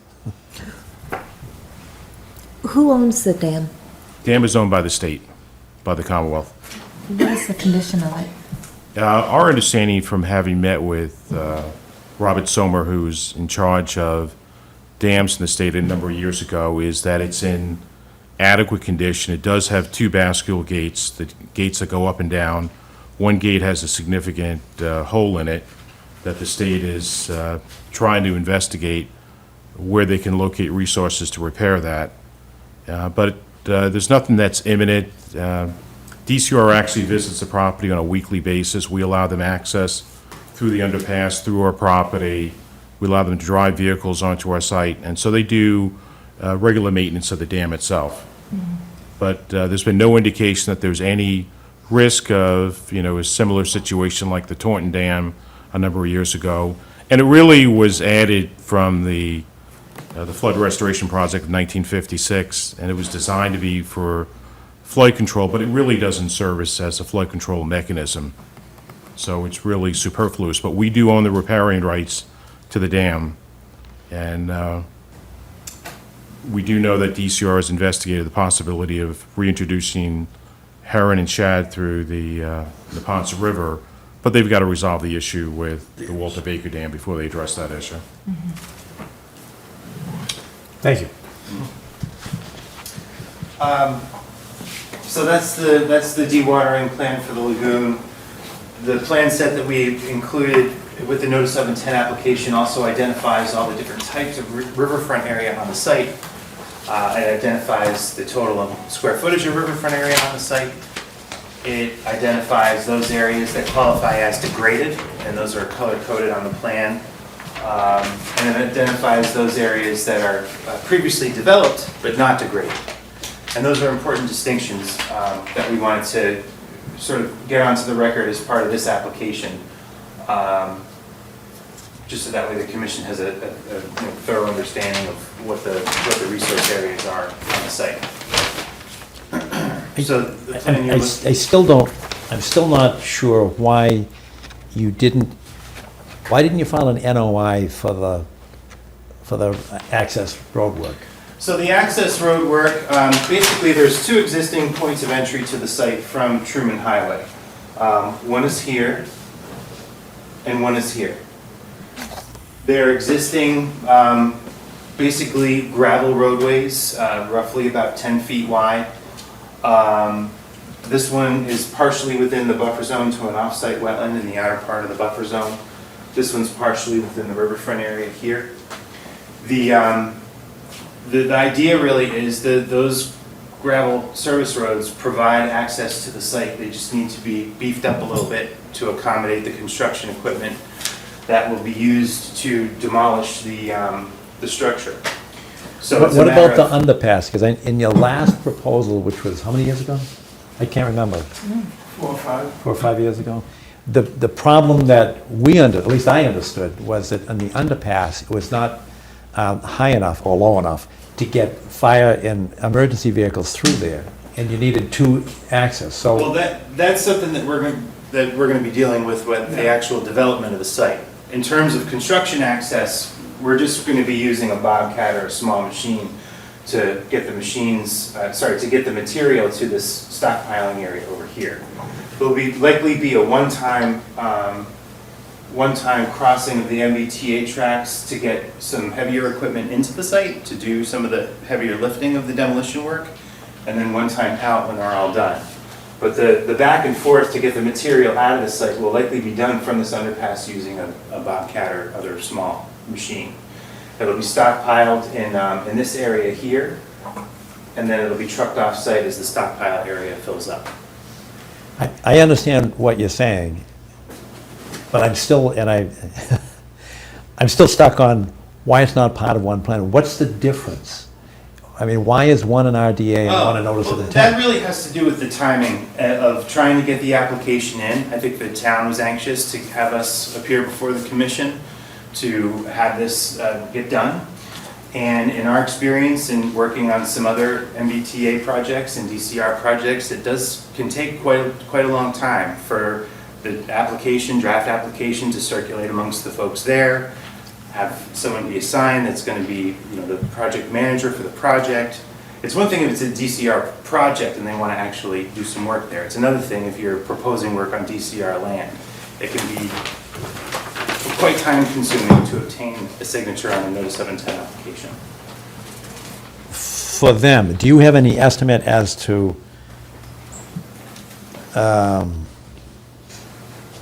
what it's going to take for you to get a license from the MBTA?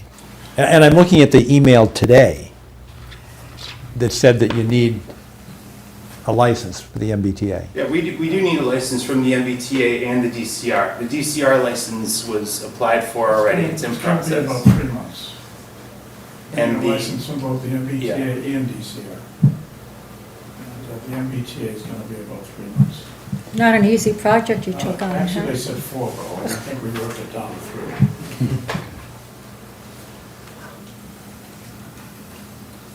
Now, when you cross the commuter rail here, it's right at grade crossing, is that it? It's an at-grade crossing here, correct. That's where the larger vehicles will be better.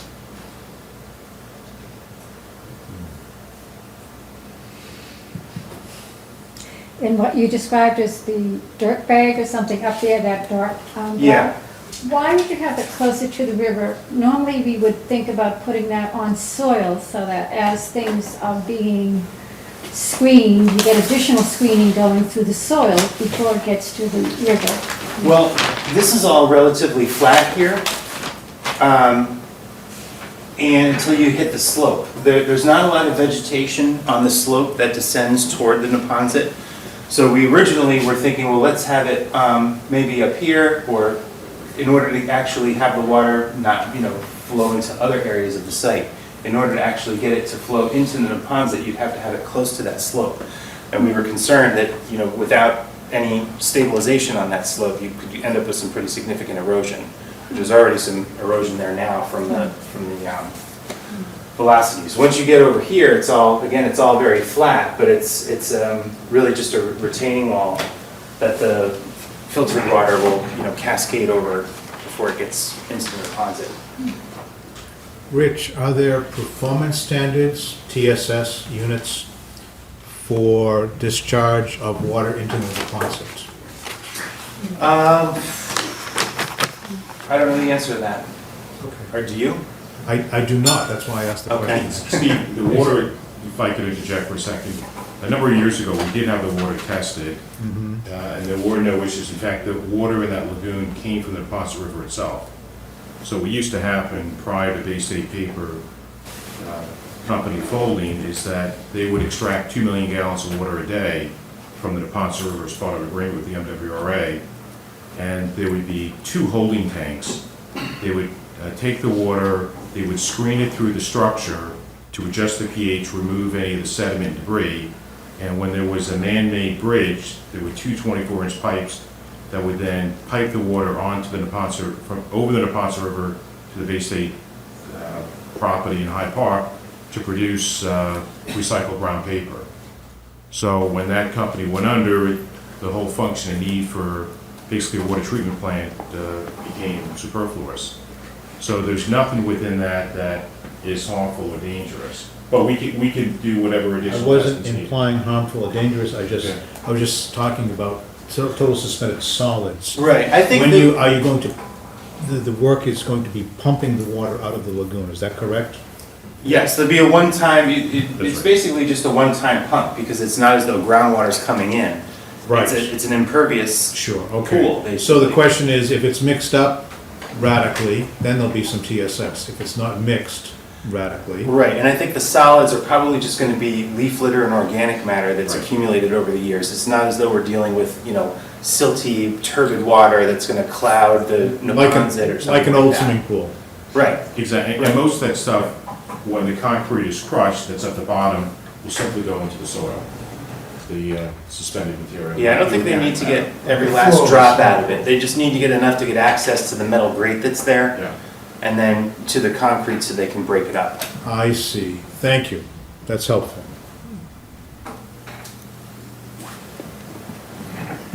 Yeah, why don't you go directly into the notice of intent part of it? Because for the RDA and the notice of intent, we're gonna need a site walk. Sure.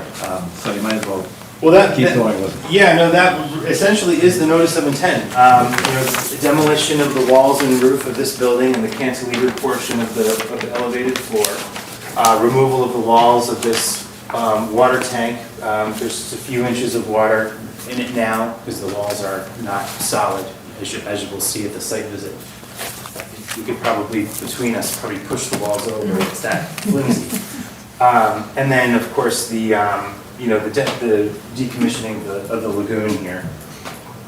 That's really it. That's all that's proposed. And then, of course, the RDA was just for to beef up the access roads that are there now. We included photographs in the RDA that showed what those access roads look like from Truman Highway to the site. And it's just a matter of, putting down some beefier stone so they can accommodate the trucks that are going in and out of the site to remove the material. And we Rich, talked- again, Yeah. sorry to interrupt, but back to the stone, what size stone? Just curious. Ron, what size stone are you thinking? 2-inch, something like that? We're thinking riprap on the bottom and probably some gravel on top. Geotex first? Excuse me? Geotex first? Yes. On the bottom? Yeah, we put the geotech fabric first, and the idea being that, presumably the determination of applicability would be valid for 3 years. They want to get this work done as soon as possible. If we thought that, and I've been talking with Mr. Ives about this offline before we submitted with our idea of filing the RDA versus the notice of intent, we could condition it such that, within 3 years, either A, you file a notice of intent that incorporates these access roads into your design for the site development, or B, you put it back the way it was, which is just a matter of removing the stone, removing the geotech fabric, and then it will be as it is today. So it's really just a temporary thing, unless and until. Hold on. Sure. I'm thinking that's not going to work. If we have to, 4 times in an evening, I'm just suggesting. What, we get into the 21st century? The TV is really well done. I must say, you can hear everyone, you can hear almost every single word that's said. You're saying this is redundant? That's exactly what I'm saying. Thank you. Thanks. So anyway, as I was saying, the access is really almost temporary in nature, and that can be, removed after the demolition work is done. All right, now, just so that you folks know and the public knows that our commission has changed so that some of the members of the commission have never been to the site, and that's why I think a site walk is very important. Some of us have, but others have not. So, Anytime. anytime. What's it look like? I can do pretty much. Stay away from the 4th of July, John. Nobody's working. Only if they supply the lobster. True. Next Saturday, the Saturday after. Now, keep in mind that we're meeting on the 9th of July, Right. so our choices are, I am not available early this coming Saturday, giving a walk at 1 o'clock. okay. So I think you are important. What about the following Saturday? That would be the That'll be July 6th. 6th of July. 6th of July? Which could be problematic. That's the weekend, yeah. 4th of July weekend. That's the 4th, yeah, that's exactly I'm out of right. town. I'm out of town as well. The Sorry. following week is what, the 13th? 13th? How's that What sound? time can we make it on this side? Oh, no, that's, he's got. Sometime in the afternoon. Sorry. No problem. How long? Steve, you're available in the afternoon, but not the morning, or Yeah, I'm giving a walk over at 1 o'clock. It's okay with me. afternoon's okay with me? Afternoon. For which day? 1 o'clock. Saturday, what's that? The 29th. Which day? 29th? Excuse me, but No, this yeah, our consulting can't meet What? the afternoon for the 29th. cannot. Yeah, so could we look at maybe, does the 13th work for you? I can make the 13th work, yeah. 13th will work for me. 13th That's is good. fine. July 13th? All right. Now, this is a public meeting. Any issues having the public? Yes, because it's not a, it's not Yes. a, it's not a particularly safe site because of the items that are on the site, the trees, so from a purely I'm safety. sorry, the trees? Sure, there are down trees, MBTA trees that are on our property that are leaning against the building. The building inspectors condemned the building, so we don't want to have anyone from the public over there for obvious safety reasons. But you don't care about us. I'm assuming you're used to this. Bring your hard hat, John. You know, what precipitated football this helmet. was that we had a fire last July, in part because the dam that Rich talked about, the bridge, even though it's shaky, is accessible from the High Park side. And no matter how many times we repair the gates for DCR, they don't repair them. It allows people to come onto the site, and it creates, just a lot of potential risk hazards with the property itself. So from a purely liability standpoint, we don't want someone coming over and then having to trip, and then us being responsible for that.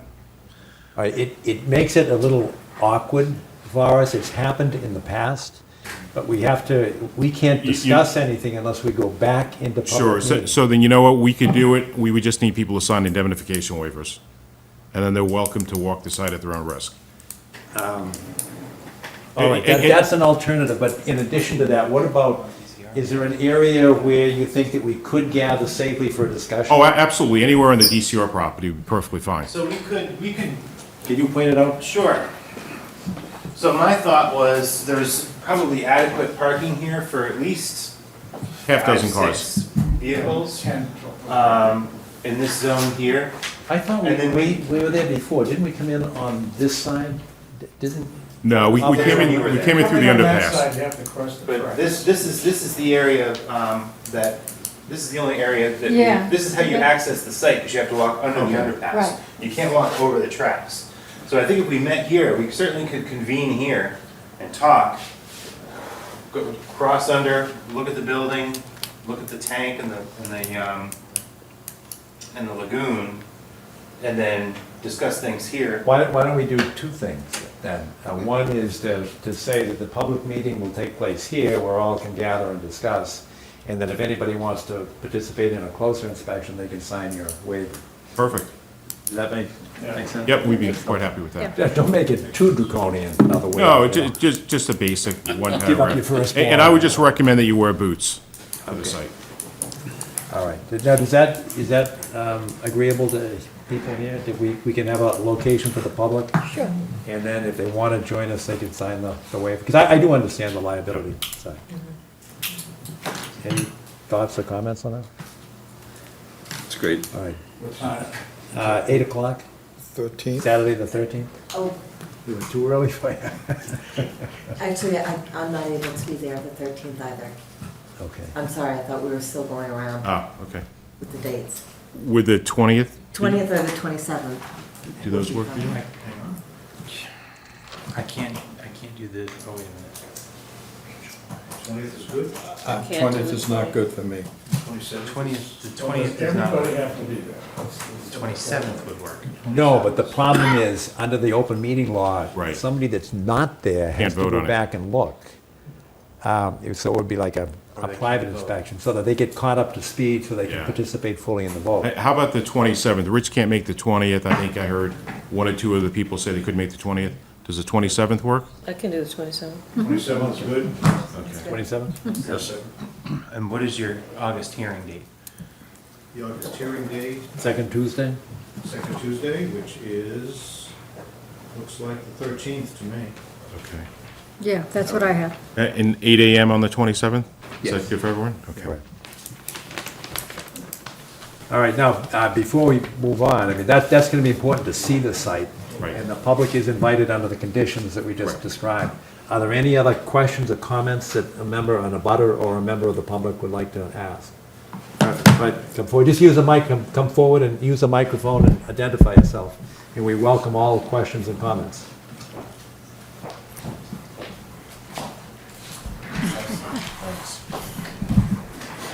How are you? Good evening. Good evening. Leroy Walker, 452 Truman Parkway, Milton resident at that address for the last 36 years. Let me start with the present and then talk a little bit about the past and a little bit about the future. The abutters that I've been able to talk to, in addition to myself, are in favor of the RDA/NOI request to demolish part of the structure that exists there. We share the town's concern that there could be potential danger or risk to leaving that structure intact. This, as John, as you pointed out, this is a discussion that has actually been going on for roughly 10 years. The last proposal was about 5 or 6 years ago. At that time, the proposed development was an 89-unit development, which the community and the abutters were vehemently opposed to from a density standpoint, and because of the effect that we felt it would have on the character of our neighborhood there, which continues to see young families moving in. The other issue, again, John, as you pointed out, was the issue of PCBs. There was quite a bit of concern amongst the abutters, and I think the Neponset River Valley organization, that if we were going to create any sort of development that improved access or increased access to the river, that someone should solve the PCB problem. We at the time proposed that the developers and the DCR jointly accept responsibility.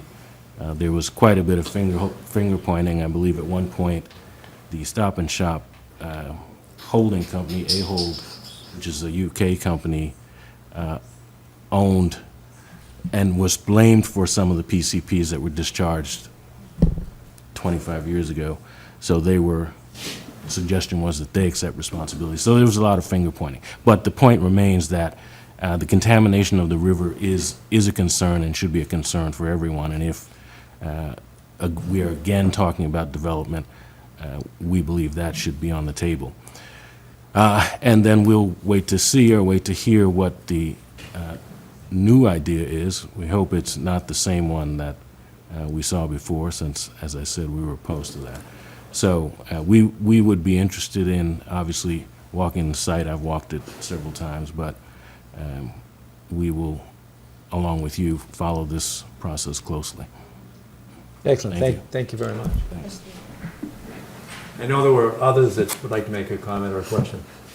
Yes, ma'am. My name is Martha McDonough, and I'm the original organizer for the cleanup from Paul's Bridge of the river all the way to the Tileston-Hollingsworth Dam. And I'm concerned about the water that you're saying that's going back in to the river, because those were settling tanks for the ink, and the state's environmental protection shut it down before the paper mill closed. So I don't know what's in there, and I was hoping that you would check with Ian Cook. I'm also on the board there, and I'm on the Neponset Greenways Council. So we just don't want anything else going into the river, especially if the inks that were settled there are a problem. There's got to be another way to get it out. Plus, they just, at Port Norfolk, did a major cleanup of Schaefer paper. A lot of that stuff came down from Hyde Park through that dam and kept going, and we don't want to add any more. There's always leakage from that dam. The PCBs are constantly going through out to the ocean. The dam, we're hoping, will eventually come down. We're waiting on the federal government to give us a helping hand with that. So please talk to NEPRA, talk to Ian Cook, get more information about what might be in the settling tanks for the colored inks. There's two of them. Can you help me out? On the settling tank? No, just right from there. Are you talking about this area? There's two. There's the one where the cat and nines are growing and the roof, the metal building is falling apart. And then they started a brand new one, but both were too close to the river when the paper mill was running.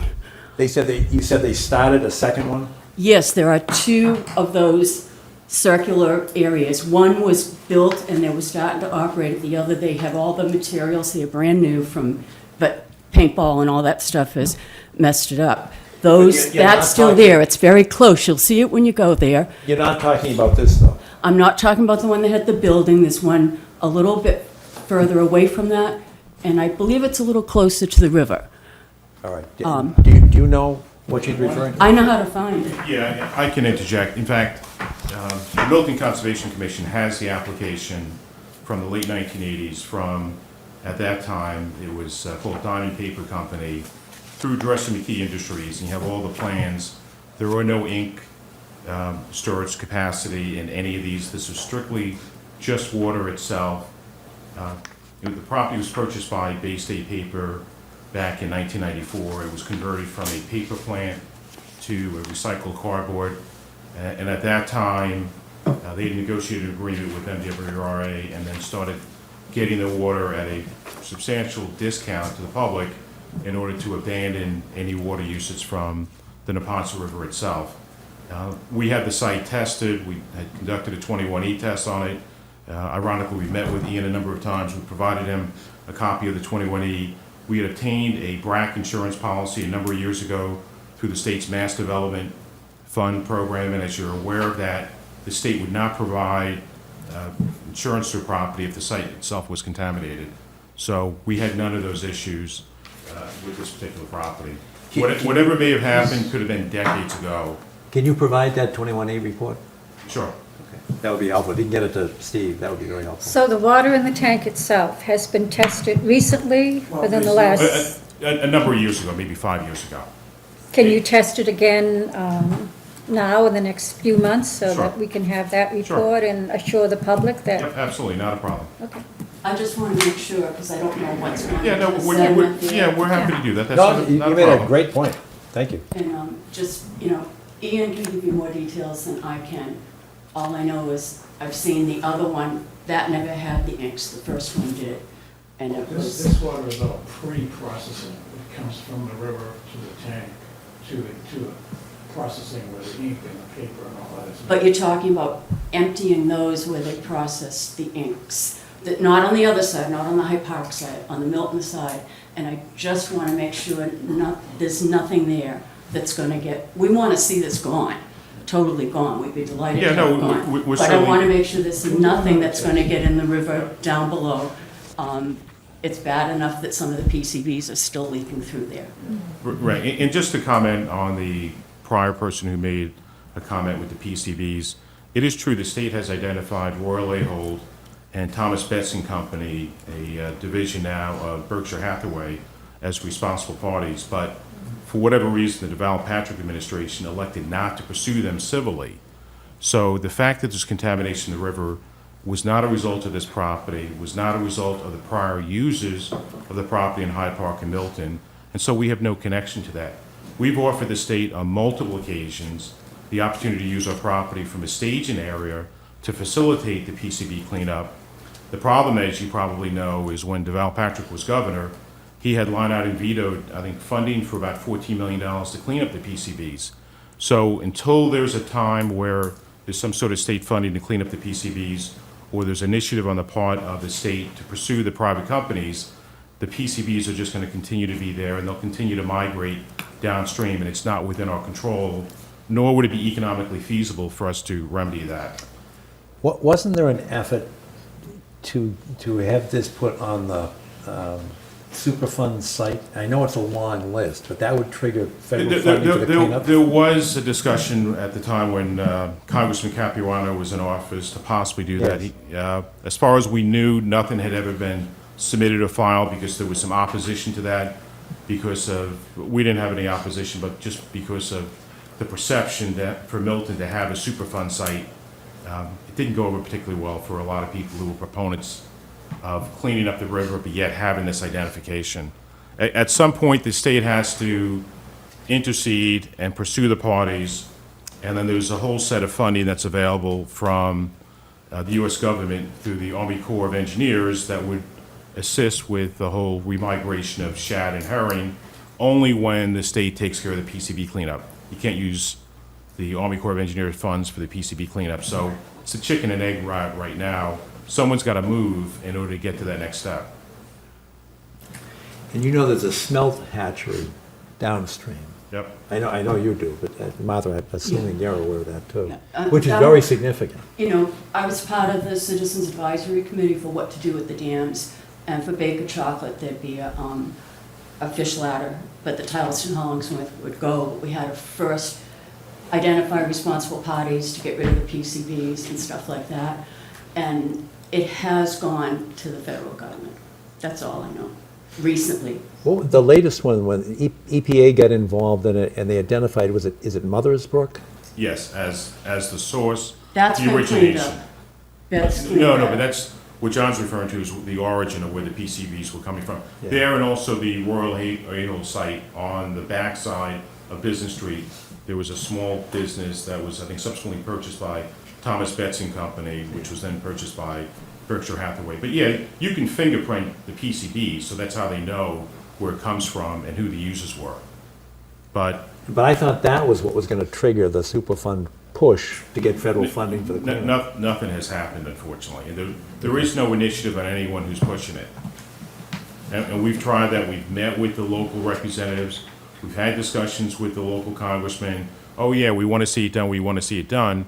There's just not enough initiative to get it done, unfortunately.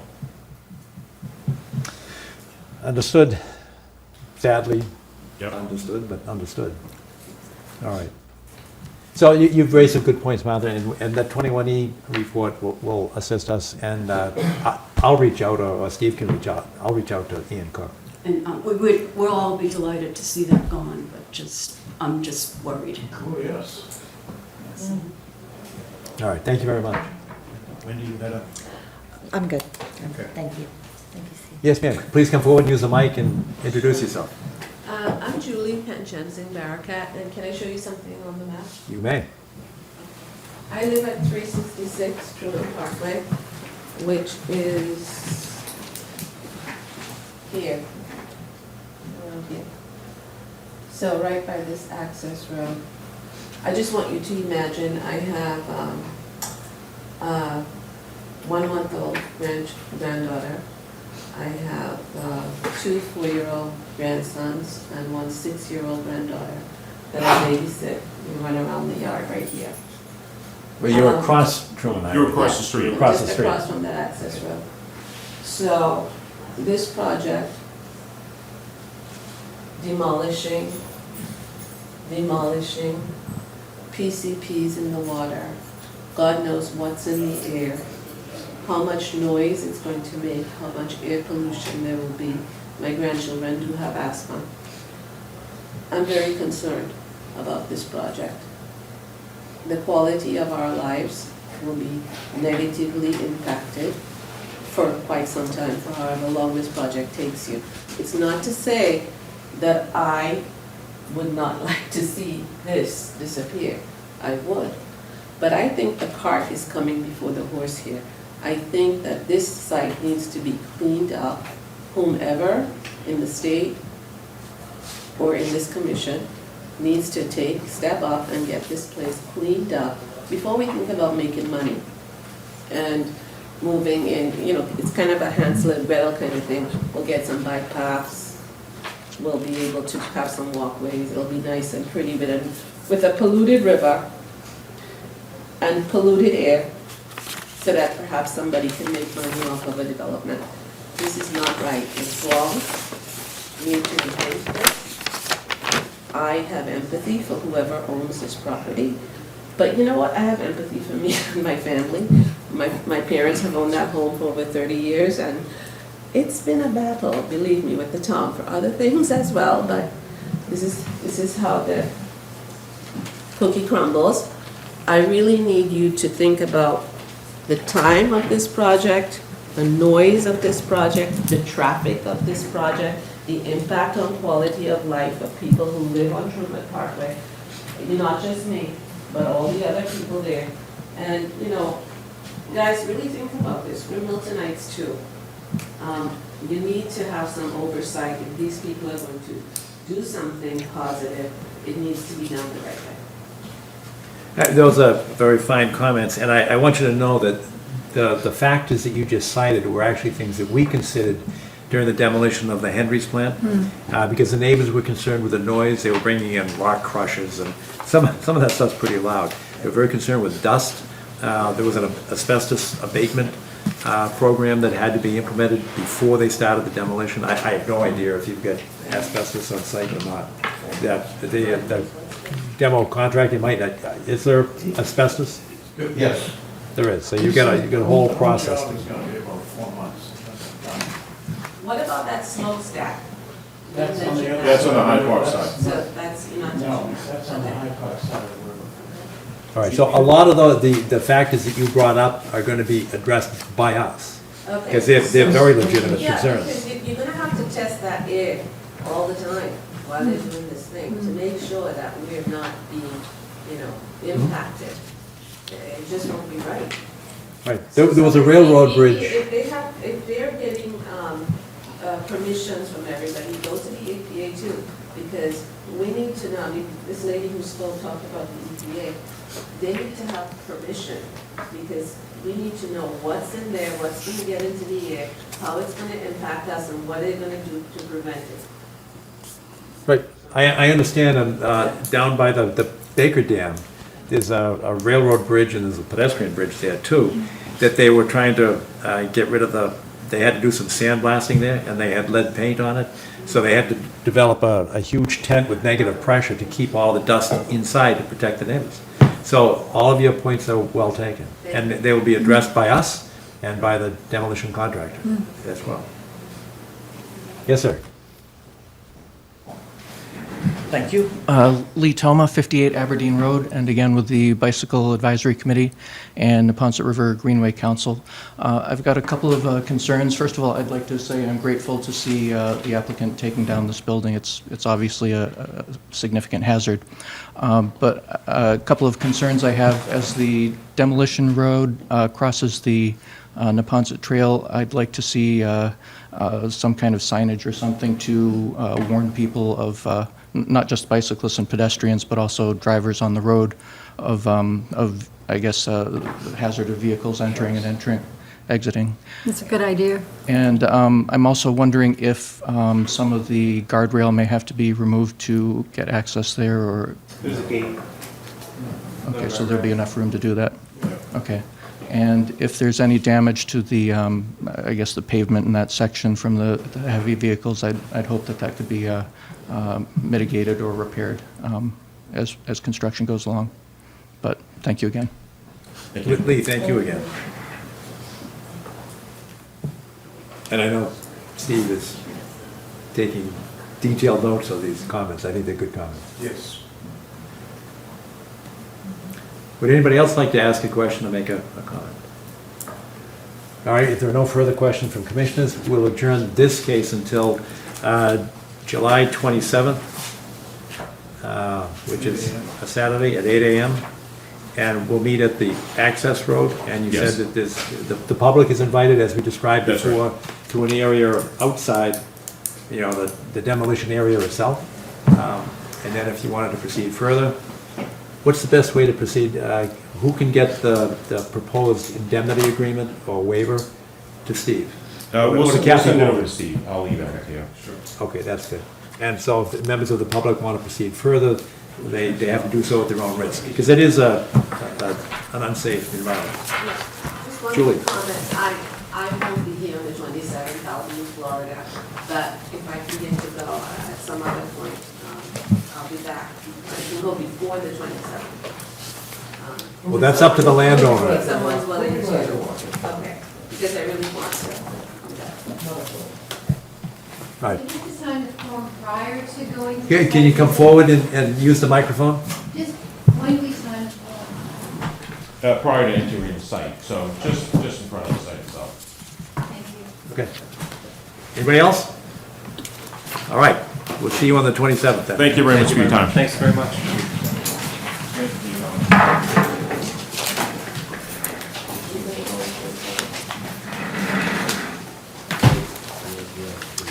Next on the agenda is number 7, notice of intent, 251 Canton Avenue.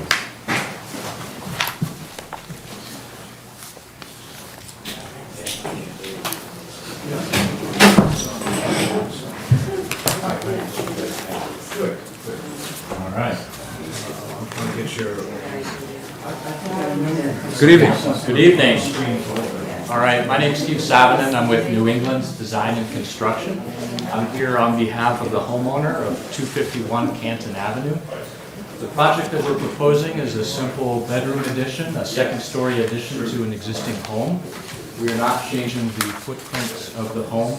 We are making modifications to the foundation, but we believe we're not changing the drainage or the rest of the property. So I believe I'm here because the property is adjoining a brook on the back portion of the property.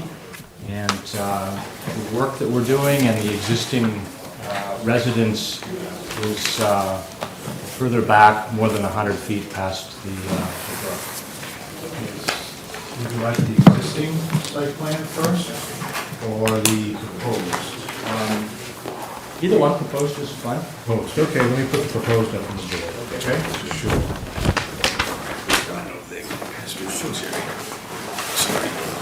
Thank you, sir. All right. All of it. Thank you. Almost all of it, sure. We're good? Not yet. Technical issues. It should be showing up on both places, but it's not. And we don't know the reason for that. But we're working through it. Sounds good. Good, and I will try to get it a little bit larger so you can see it. There we go. Thank you. Bring that right up. Yep. Okay, so this is Canton Avenue right here. This is an existing driveway parking area, two-story existing home. This is a finished-out one-story garage. This is currently a one-story kitchen expansion off the original home, and what we're proposing is to do a second-story addition for a bedroom. It's about 150 square feet. I'm just going to interject and let the public know, it's right next to the Glover School. So Yes. Canton Ave, the Glover School is over there, and Pine Tree Brook is there, okay. Yes. So this is existing deck right here. So we're not changing the footprint. We believe we're not changing the drainage. We're just adding up. The roof line of the addition will match the existing two-story home, so we're not impacting the height relative to the existing home. The existing foundation of the one-story portion of the building is 3 concrete piers. We're removing those and adding a strip footing to support the second floor, but it's really within the same footprint. We are proposing hay bale perimeter around here, but well within the limits relative to the brook. So, Steve, would you show the 100 and 200-foot lines, if you can find them on the plan there? sure. From Pine Tree Brook. This is, I believe, the 100 foot. Yes, that's correct. Right here, and the 200 foot's probably right here, right? Yes. Yeah. So the entire property is in the RFA, riverfront area. And I took a look at it, Mr. Chairman. The area directly behind the home is depressed from the rest of the lawn, so you have to actually go up to get to the rest of the lawn and then down to the brook. So any erosion or sedimentation from this area while construction would not go very far at all. Is there any flooding in that area if it's depressed? Not that I'm aware of. No, it's depressed, not even a foot, but it's obviously depressed. There's also, is that an old foundation for a barn on the site? On the, let's see, yes, right in there. Yes, I believe so, but I haven't done the Just research curious, yet. that's Yeah. all, yeah. All right. And is there, I know what you said, you get the same footprint, and you're going up. Is there any net change in impervious surface? No, no change. No change. Any questions from commissioners? Are there any abutters or members of the public that would like to ask a question or make a comment? No net change in impervious surface, you're over 100 feet from the brook, understanding it's a 200-foot, looks okay to me. Yeah, me too. We've been in this area many times. We know this area. Yes, I would agree, Mr. Chairman. Yeah. It's pretty cut and dry, so to speak. All right. Thank you. No, given that, this is, It's a notice of intent. notice of intent. So I don't lose Don't go where you are. everyone here. Notice of intent. So then, is there a motion to approve the order of intent, the order of conditions? I'm sorry, to approve the notice of intent and issue an order of conditions with our usual, I'm gonna use the word boilerplate. We have some standard conditions that we always include, like you can't store equipment within the, at least within the 100 feet. Sometimes we can move around if we're within the second 100 feet, but certainly not within the 100 feet, but that shouldn't bother you. So there's no refueling or overnight storage of equipment with the hydraulic systems, and there's no refueling within our 100-foot jurisdiction. Okay. But other than that, it looks pretty cut and dry. Is there such a motion? So moved. Yeah, second, any discussion? All in favor? Aye. Good to go. Thank you very much. Thank you very much. Sure. Have a good evening.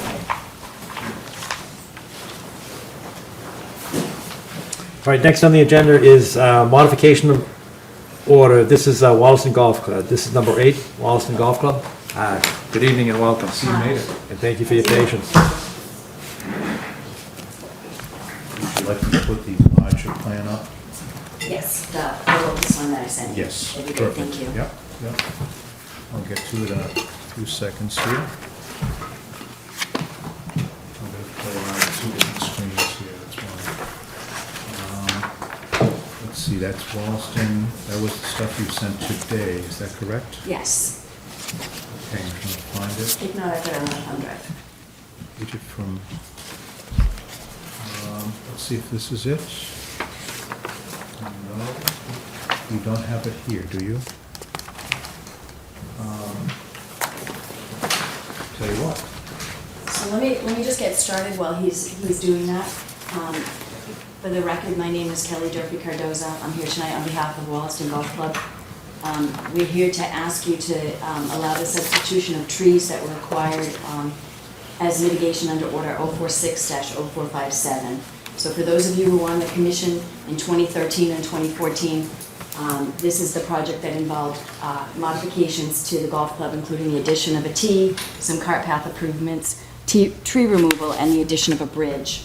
And so this locust plan, if you will, was not in the packet that I sent to you, but I just wanted to, for people who are new, to give you a little bit of orientation.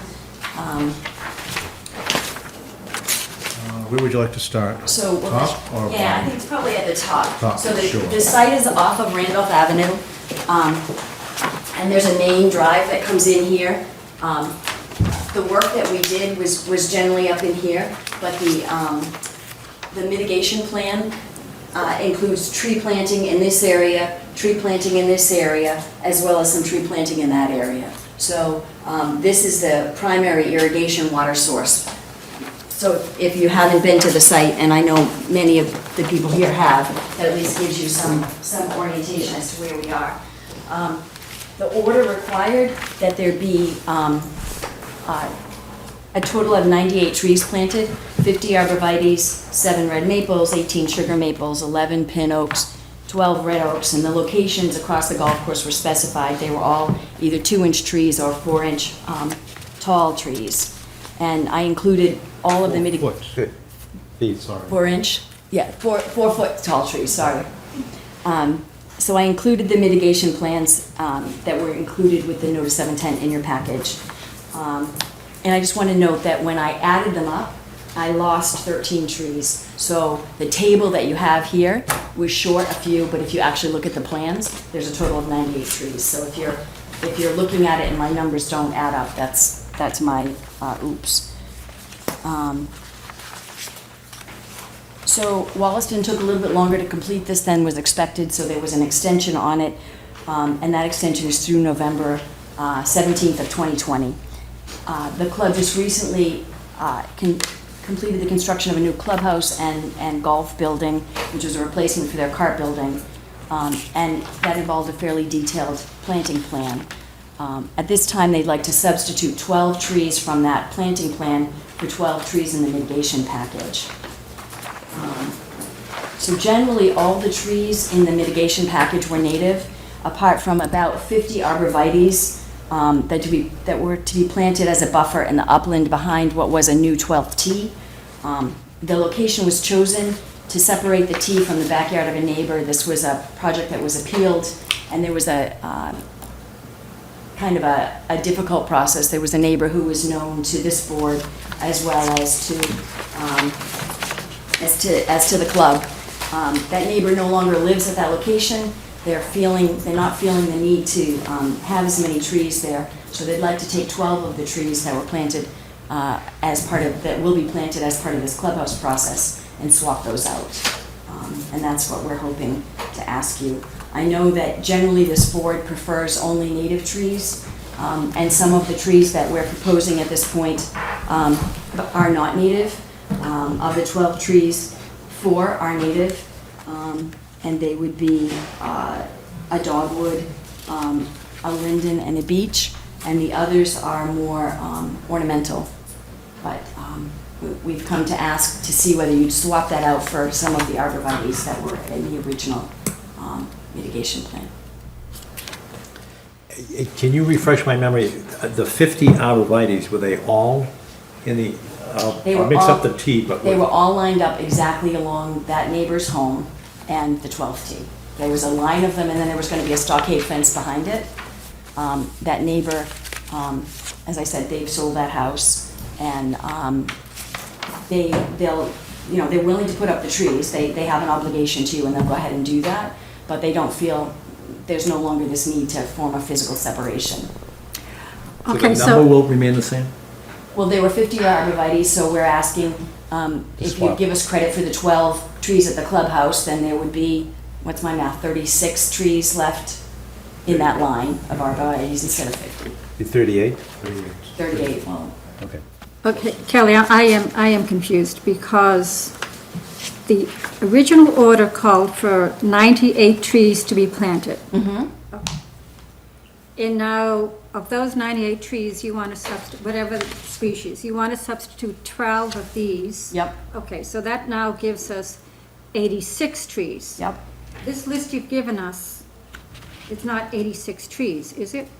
Did I add this up incorrectly? So what happened is, 86 trees? what happened is I took the mitigation trees and I added them up in the list for what was 98 required. trees, okay. Right, and that's 98. So what I'm saying is I'd like to swap out 12 of the 98. All the rest are going to stay the same. We're not proposing to make changes on any of the others. Simply take out of the 50 arborvitaes, take 12 out of that, and then plant the rest of the arborvitaes at that same location. So you're just reducing the number?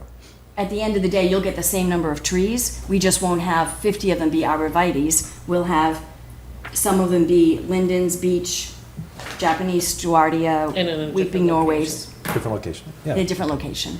Well, we can't do it, Kelly, because we're insisting on doing native trees. And the list that you're giving us, they're not native. I understand that. So- So will you take, Can't do it. will you allow the American linden, the beech, and the dogwood?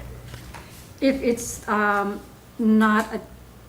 if it is a Florida, Cornus, Florida, yes, that's a native Right, not- dogwood, not we'll the accept Coosa. that. Not the a Coosa. Coosa dogwood. That's right. Okay. Not the Japanese willow, not the Stuartia, that's Japanese, not the Norway spruce. No, exactly. So the linden and the beech would be the only others that are on that list. Right. We just have to be consistent, you know that. I understand. I'm asking because that's what the club has asked me to ask. Sure, so the basswood is fine, the beech tree, it's American? Yep. It's not the copper beech, okay. And the American dogwood, okay. And otherwise, it's the same number of trees. You're gonna get the same, right, you're gonna get the same number of trees, and the plan is for them all to be planted by, in my mind, October of 2019, so that by the time we come to see you for a certificate of compliance, they'll have been growing for a year. And in terms of location, I don't have any trouble if you want to move some of those trees. I don't know if anyone else does. The idea of lining up trees on a border, it doesn't benefit the environment much at all. It's better to cluster them in some way, you know, for birds and. Right. We've only got one dogwood. I want to consider putting more dogwoods. This was This was a planting plan that was prepared by a consultant for them, and that, the selection of trees was done by this consultant. I mean, they're nice trees, but we just can't allow that. The Wadia is a lovely tree, but we don't support it. Right. So therefore, what's the plan? So the plan, I think, is that there are 3 trees that will be counted. Four. Two basswood. Two basswoods. Yeah, with 1 beech and 1 dogwood. And what about the other Three 8? varieties. Then they're just I gonna think be- Kelly means. Yes. Yeah. Arborvitae. And the trees that we're swapping out would be those arborvitaes. And I'm not sure at this point that the arborvitaes are technically considered native, but Some That- are, some aren't. that's what's in the order. And so that's what's going to be planted. So you're only going to swap out 4 as opposed to 12? Yep. All right. Well, if that's the board's wish, then yes, that's what will happen. Are there other trees? Do you want to do 4 American linden basswood? That's what I thought. Get back up to the decision 12? was. I don't have that control, and I don't have that ability. You have to go back to your board. To go back to your client and ask that question. I think that's. You're not going to plant them until October? September, probably. September. Yeah. So you have time. I'm not trying to, make you come back. So I recommended that perhaps we review the planting plan and choose other species, and that was not the club's decision.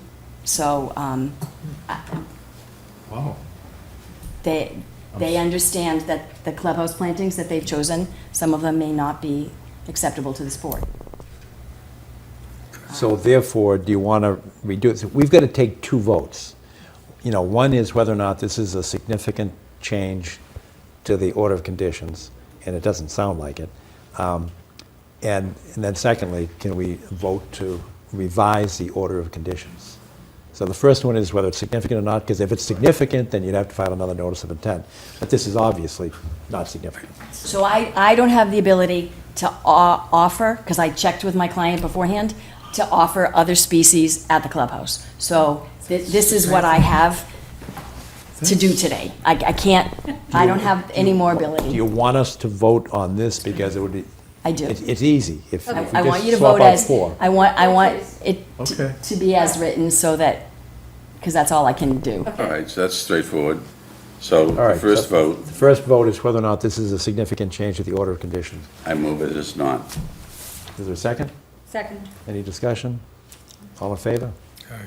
Okay, that's good. Did you vote? I did, I said that. In his mind. I said, do you want me to raise my hand, or verbal, or visual, or auditory? And the second motion would be to allow a revision to the original order of conditions to allow swapping out for the arborvitaes, 2 American linden basswood, 1 beech tree, and 1 dogwood tree. Is there such a motion? I just want to kind of warn you, Kelly, that if those arborvitae are not actual, the northern red cedar, we can, okay. But other trees are not. We're talking about the green giant. Yes, and Talking green it's giant. actually, it's a mix with Japanese tree, and Right. you might want to just warn your board to make sure when they buy all those trees that we don't come along afterwards and go, oh, this is no good, Right. So do check. I will remind you. Okay, And we will check. yeah. And we're doing it not to be a pain in the neck, because we know it matters, for who's going to be nesting on those trees and who's going to be eating the seeds or not eating the seeds, You'll either get goldfinch coming along in hordes or you won't. That's right. Yeah. So one more thing before you vote, I just want to let you know that this is under the bylaw only. Because of the history of this project, we split the bylaw to the, and the act. So after we do this, then I still got to go to DEP and ask to modify the superseding order.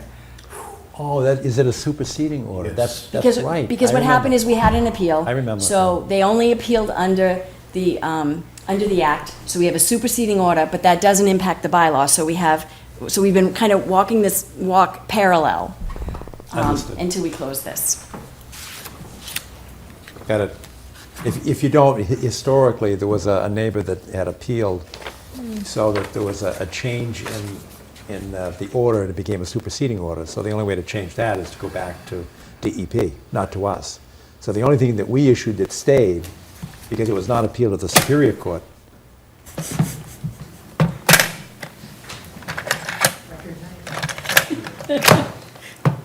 Do you get paid for this? Yes. The only thing that remained in the original order of conditions was that which was ordered under the town bylaw. So that's what Kelly is asking us to revise. And so then I'll give you a copy of whatever we get from DEP, just because I think it makes sense to try and keep everything Together. Right. Until we get to the point of closing it out. All right. but So with with that said and that understood, there's a motion that's been seconded? Well, I don't think I don't think we got that. we have a motion yet. Yeah. No, I'd like that was my question. I'd like a clarification on this. Sure. Are we voting on what is proposed here? No. No. No, the motion was, I had sort of proposed it as a So motion. it's the three varieties. It's to swap out from the 50 arborvitaes, which would be native arborvitaes, 2 American basswood, 1 beech tree, and 1 dogwood. But that doesn't give us the 12. It's only 4. Right. You're only swapping 4 arborvitaes The for rest are those arborvitaes. 4. Right. So the other ones are rejected. Which is exactly what we want. Right. So we either deny the package, arborvitaes. we either deny the entire package, or we come back with just the approved natives. Right. Yes, yeah, we rejected Kelly's proposal. Now, is there the option of saying that we could go with 12 of the 3 varieties? I don't have the ability She to has offer to you decide. 12 of the 3 varieties. Can't do that, that's the problem. Oh, she can't do I it. can't do that. Can we propose that? We can That's certainly my- But the propose club that hasn't she- asked for it. Right, My client, Okay, I got it. right. Did he Your actually go- client did is he sick go of the home? whole process and doesn't want to deal with it anymore. that's Judith's opinion. My client has asked me to come here today and ask you. Well said, Judith, well said.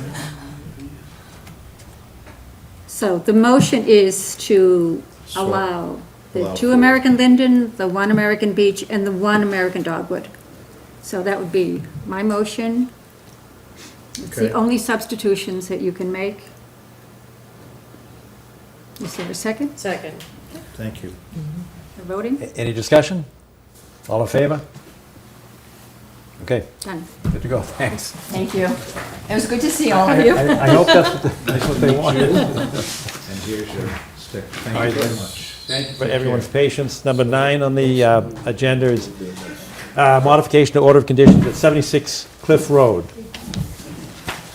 Okay, Bridget, you wanted the engineering. Yes, please. Certainly. Hi, I am Bridget Gaffney, property owner at 76 Cliff Road.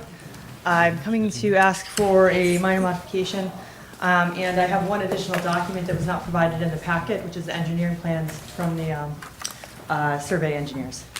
And I will try to find that on the screen and make it on the screen as well, okay? Should I pass this around? Sure. Here. Let's see. What we're asking for is, we had been approved in our order of conditions for a pool that was 30 foot by 14 foot. And as we were talking through the installation process and realized the shape that we had selected is not conducive to an automatic cover. So we had to relook at the pool shape and design. And so the new pool that we, Why wasn't it, I thought you could adjust the automatic covers. if you put it on a non-rectangle pool, it has to be raised up. Yeah.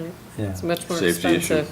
Well, there's a trip hazard, and Oh, like true. my father-in-law's blind, so we didn't want to have him, trip and tumble into the pool. So we relooked at the pool. The preferred option was 15.5 by 30. So the only change to it is just extending the width of the pool. What about the, extending the width will make it a little bit closer to the drop-off? And I know a long time ago I asked you a question about lateral pressure about which I know nothing, and I defer to the structural engineers. But it's getting close to that rock ledge, and I think you did answer the question, or your engineer did answer the question about lateral pressure. You're now getting 1.5 feet closer to the drop-off, the edge of the land. Right, and I think what we're referring to is the, I'm trying to remember the exact distance where they started to talk about the need for having like a really sort of more substantial retaining wall. Yes. Was, I think, it was, 6 feet? Was it more like 6 feet further? I want to say it was, the number 8 is in my head. Okay. So I think, because I think they were saying it was. 6 or 8. No, it was 6 feet, and then, but the distance was, Thought it was 6 feet, but I could be mistaken, Bridget. Sorry. And who gave you that opinion, Bridget? that was the Geotech. You remember the issue, right? I do, definitely, but who gave you that opinion that it would be okay up to some point? the pool, it was actually the pool installation. Not a structural engineer or any, So that was where we got the original information, then we talked through it with the engineer, and we talked through it with the geotech engineer. And the concurrence was from all three, that there was not a significant need for, there was not any need for a retaining wall. So, even with the addition of 1.5 inches. That's the issue. Yeah, yeah, I don't have a wanna problem with 1.5 feet, I just don't want to make an engineering mistake. exactly. No, and we had, that's why we had this additional document brought through with the engineers, because they looked through that, and they sort of reconfigured here for us. And I'm trying to look at the dimensions there, because it's still, You're welcome to get up closer. Maybe you can see a little bit better.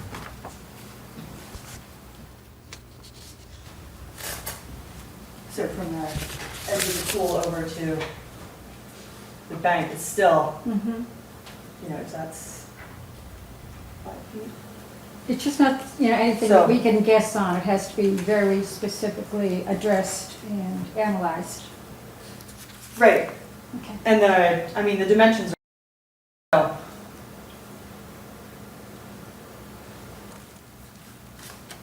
So that, this is the distance to the edge of the pool, so 15 feet. All right, I That's where actually, the 15 number comes from. Yeah, So I- we have I've another got it. 8 feet to go from the 6. what this is, well, it's actually from you, I think. That's the summary. The summary, but the summary says that Jim McGill, owner of Cherry Hill Pools, okay, he's not the engineer. Chuck Gross visited our property on September 25. He did not indicate the need for a retaining wall. I have attached his field report to provide this additional information. Number 2, Jim McGill, owner of Cherry Hill Pools, conducted a site visit and did not indicate the need for a retaining wall, as there is over 15 feet between the edge of the pool and the beginning of the slope. Cherry Hill Pool Installation recommends a retaining wall for a pool with the depth we are considering, which is 6 feet, only if there is less than 8 feet of space between the edge of the pool and the beginning of the slope. Okay, sorry. Hey. All right? Yes. Now, that's your summary of Yeah. Jim McGill, but I don't, and Jim McGill is owner of the pool company. I don't know what Chuck Gross, and Chuck He's the Gross is geotechnical engineer. Right. Yes. I don't know what he said. And we're looking at from the edge of the pool, that top left-hand corner, Yep. 15.2 feet. Correct, that's the closest point right there. Okay. So are you going to shrink your apron here? Is the 1.5 feet, actually, it's going to get split. So that's the new drawing right there. All right, so then, So did it this extended wall out. move? Did this wall move? It did. So that wall moved. But it's this wall, I think, that we're concerned with. How much did this wall move? So it all moved from 14 to 15.5. Split. Did all of the movement go this way, or did any of the pool go this way? Towards the house. Did you push out towards That's the question. the, Is it half I know, that I'm or is looking it all at, of it? it all went out away from the house. To the cliff. Yes. Okay.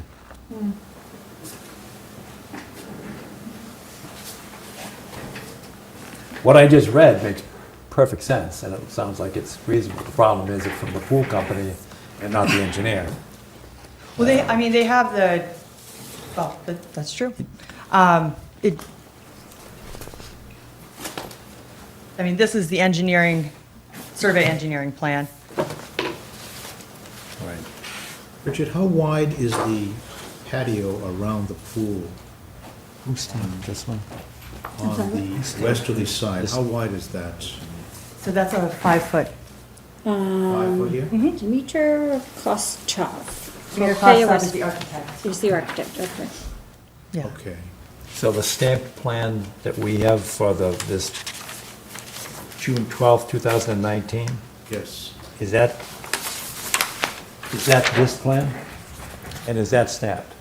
This is stamped that we have, that you're seeing on the board. Yes, that's Okay, then stamped. we have, Stamped 6/18. then we have James Marks, who is the engineer, and that's April 17th. Which one is that?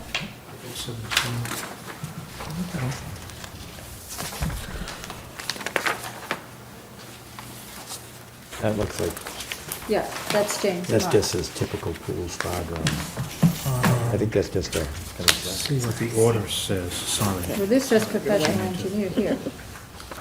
Hit you yeah, there. read what that says. Lower right. Typical pool spa drawings, okay? So the pool company provided the stamped drawing, their engineering stamped drawings in the package. But he never looked at the site or anything, that's just... The pool person? Oh, No, they no, did. no, the professional engineer who stamped it. The stamp. No, not that one, No, no. he never looked at, That goes with this. Wendy, there should be a plan of record in the current order. see, you do have an option, Richard, of just pushing it a little closer to the house rather than pushing it completely towards, the cliff. Bridget, in your summary, you refer to, I have attached his field report to provide this additional information. Yes. I'm not sure I would recognize what you refer to as a field report.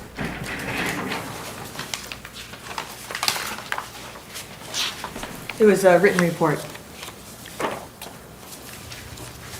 This is our original file, so I'm referring to that. Yes. All right, so now I'm looking for his field report, which I assume is in the same place.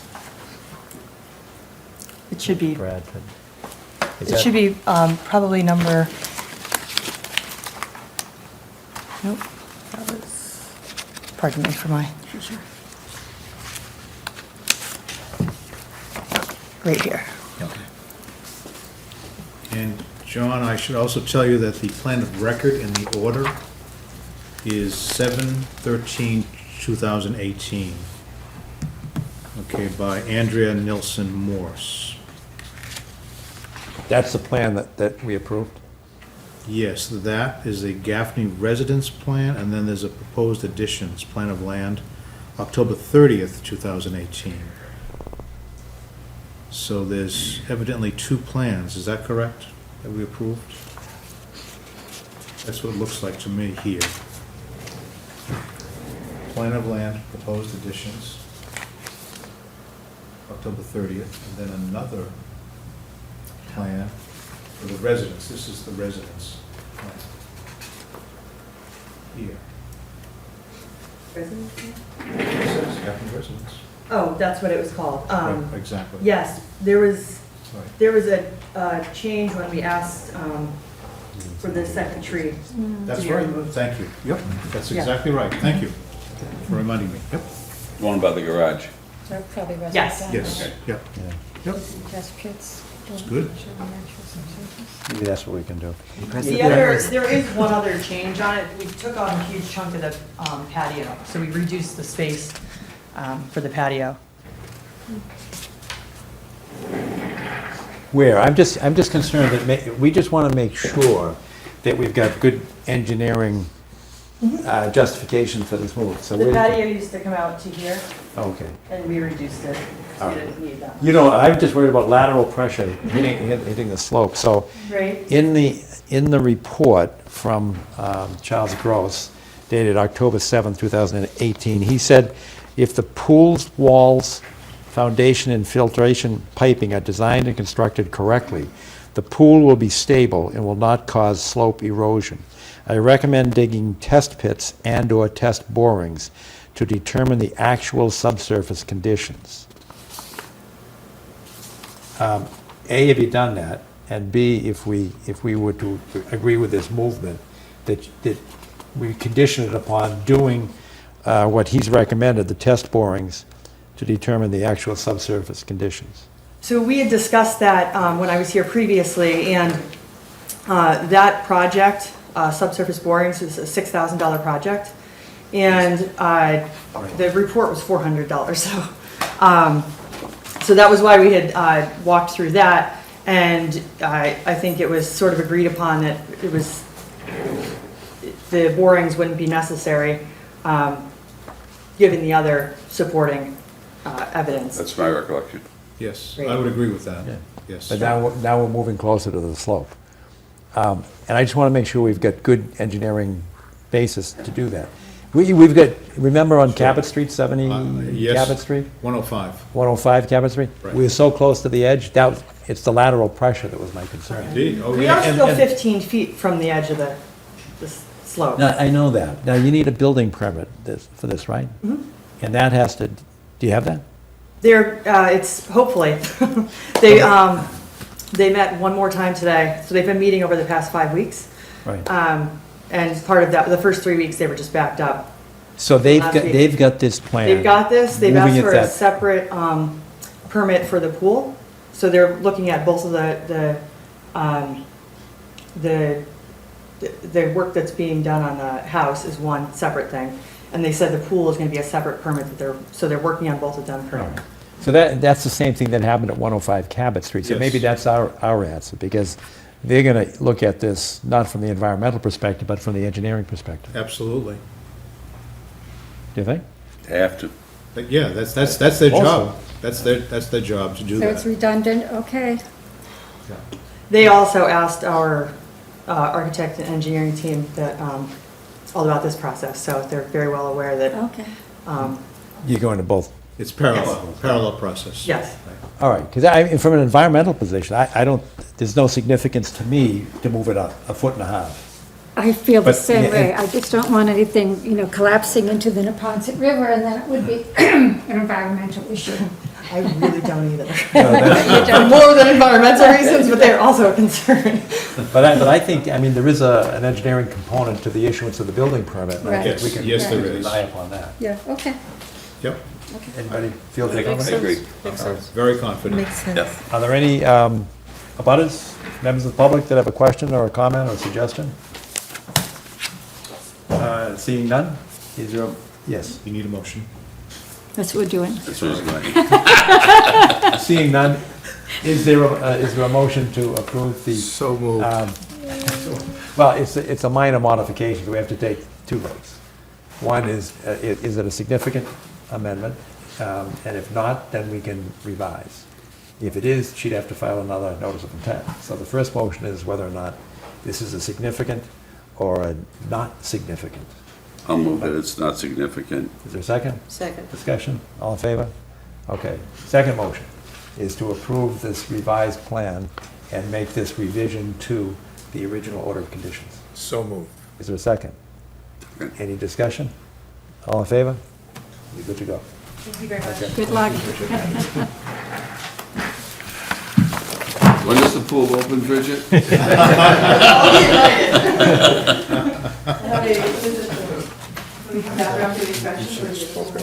Right. Right. Got some things to sign tonight. No, not yet. Okay, okay. Oh, yes, yeah. Sidewalk will be. Whoops. Right. You know this site? You don't know this site, do you? Okay, next on the agenda is number 10, modification order of conditions, 70 California Avenue. She's right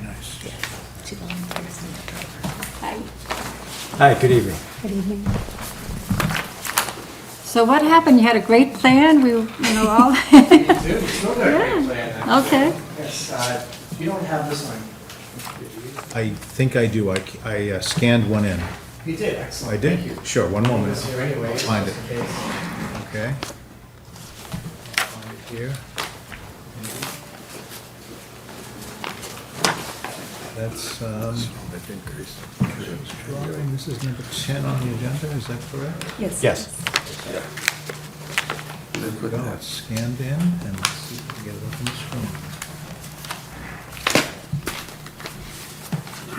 Put these together.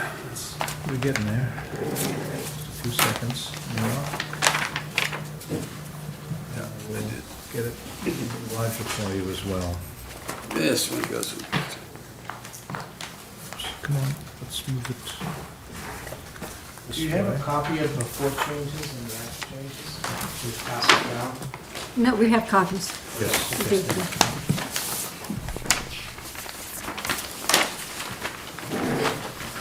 There it is up on the screen, most of it. Yep, hang on a second, we'll get it in the center here. Nice job. How's that? Did you plant the row of shrubs you were going to put on the property line?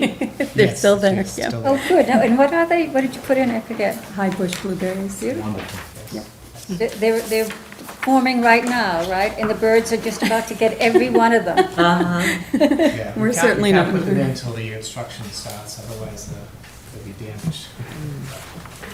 Greg and Sue Lumna, it's, we're asking for a minor modification to the order of conditions.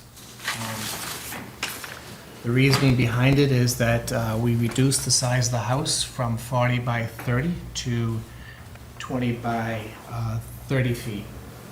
The reason why was financial and was also because of the aesthetic look over the breezeway did not work out in the way it presented, so. I thought you were gonna say one of the kids was moving out. Yeah. No such luck, right? That would- Such luck. That would be, They're disappointed they're not getting a bigger house. So we did actually, we changed the patio design and did an L shape on that, and we also did a small walkway out to the patio design. And we also added a bulkhead that was missed in the first layout at that point, and access to the basement down below, The new basement. the new basement itself. Yes, understood. Yeah. It'd be nice to have access. We thought it would be a good plan. Yeah. We also get 2 letters of approval from our neighbors too, we'd like to submit. John, that'd be great, thanks. Huh? Yeah, if you could give them to Steve, and we can make those part of the record. Has the building department also issued approvals for the? Yes, it has, yeah. Thank you. Approval, but not a permit yet, but yes, approval, yeah. And what is the net change to the impervious space, the square footage? Square footage, so, It was 10 feet, is what the I change mean, was. yeah, the net, I know you're reducing. original patio design was 185 square feet, and the new patio is 412. But we reduced the house addition, I don't have those numbers, probably by, I'd say 2,200, because you're yeah, saying right. additional 11 times 20, Yep. so, yeah. Yep. Yep. So the net change is? what do you- Mine is 2,200 For the addition, for the addition. and then the increase in the patio. I'm just wondering if it 20. balances out, what is it? Judith, It's that's not not 2200. 2,200, it's No. gotta be Oh, I thought 220. you- Right. Yeah, sorry. Big difference, sorry. Engineering school.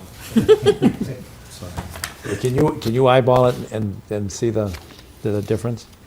You said net on the house is 220, and then the 412, so there's an increase of about 200, or 192, is that correct? I don't know, I was, Yeah, but I I think was those writing- I was pavers, taking a note while you were doing the I think those pavers we calculations. talked about are not necessarily impervious, are they? Yes, they are impervious. They are yeah, impervious Nothing has paper. changed on that. So increase of 200, I'm just looking for.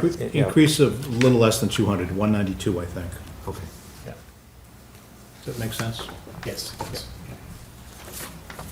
All right, and given your location, I don't think that will have a significant runoff impact. Well, the topography. That's all. Not at all. So I don't have any questions. This is a revision, this would require 2 votes as well, but before we get there, are there any questions? Hearing none from the commission, are there any abutters or members of the public that have a question or comment or a suggestion? Seeing none, is there a motion to approve this as a minor change? So moved. Second. Any discussion? All in favor? None. Second motion is whether or not to approve this as a revision to the original order of conditions. So moved. Is there a second? Second. Is there any discussion? All in favor? You're good to go. Thank you so much. All Thank you right, very much. Good luck. Okay, thank you. Thank you. Thanks Nice for to your see you patience again. this evening. Absolutely, thank you. Next on the agenda is modification, this number 11, modification to order of conditions 7 Wentworth Farm Road. Welcome, sir, and thank you for your patience.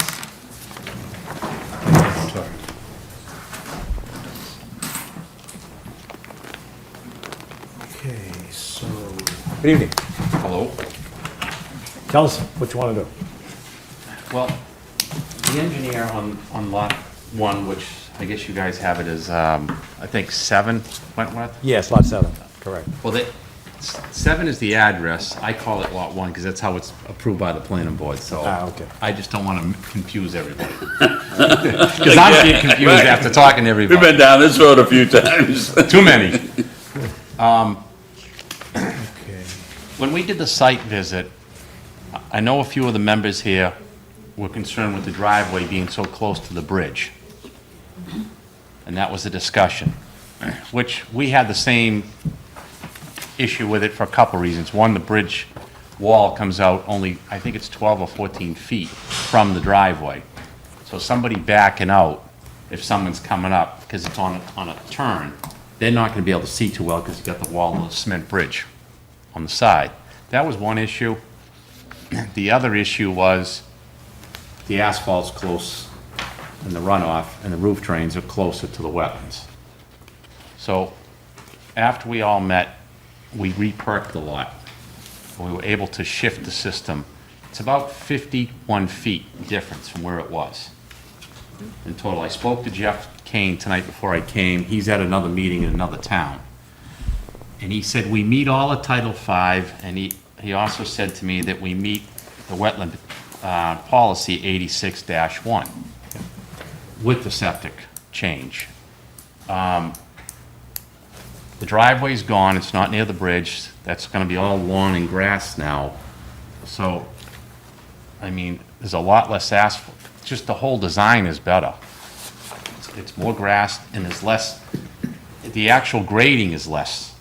With the house on the original plan, it's a bigger drop off to the back, to the wetlands.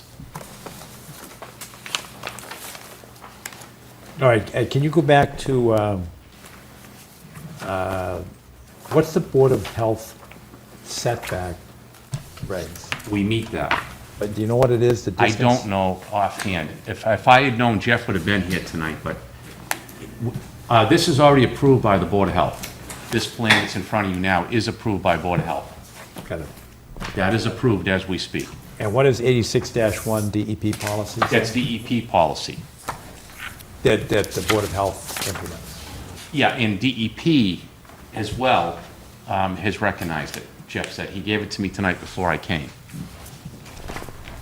I don't know what you mean by recognized it. He said Title V with the setbacks of the wetlands, we meet. He said under Title V with DEP's That rule. I understand, okay. That's Title what V he meant. compliance. Okay. Everybody remember, I think everybody here was present at the site one. So are there any issues? If anybody needs them, I actually have the two, and I've highlighted where the movement of the driveway was. This is the original. It shows the leaching field in the house, and this is the new driveway. The house has moved forward, further away from the wetlands, and the leaching field has moved from here to here, which obviously puts it closer to the wetlands. But I guess the issue is it Title V compliant? It's already approved by Board of Health. You see this one? Those are the two. You can see where the driveway has moved. We got the driveway out of the wetlands completely, which was a big factor. Yeah.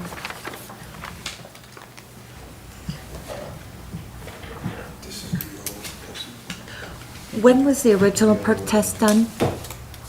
We did the original one like 4 years ago, 3 years ago, and we just redid them to get Board of Health to agree to put it where it is, and they approved it. Their engineer approved the design.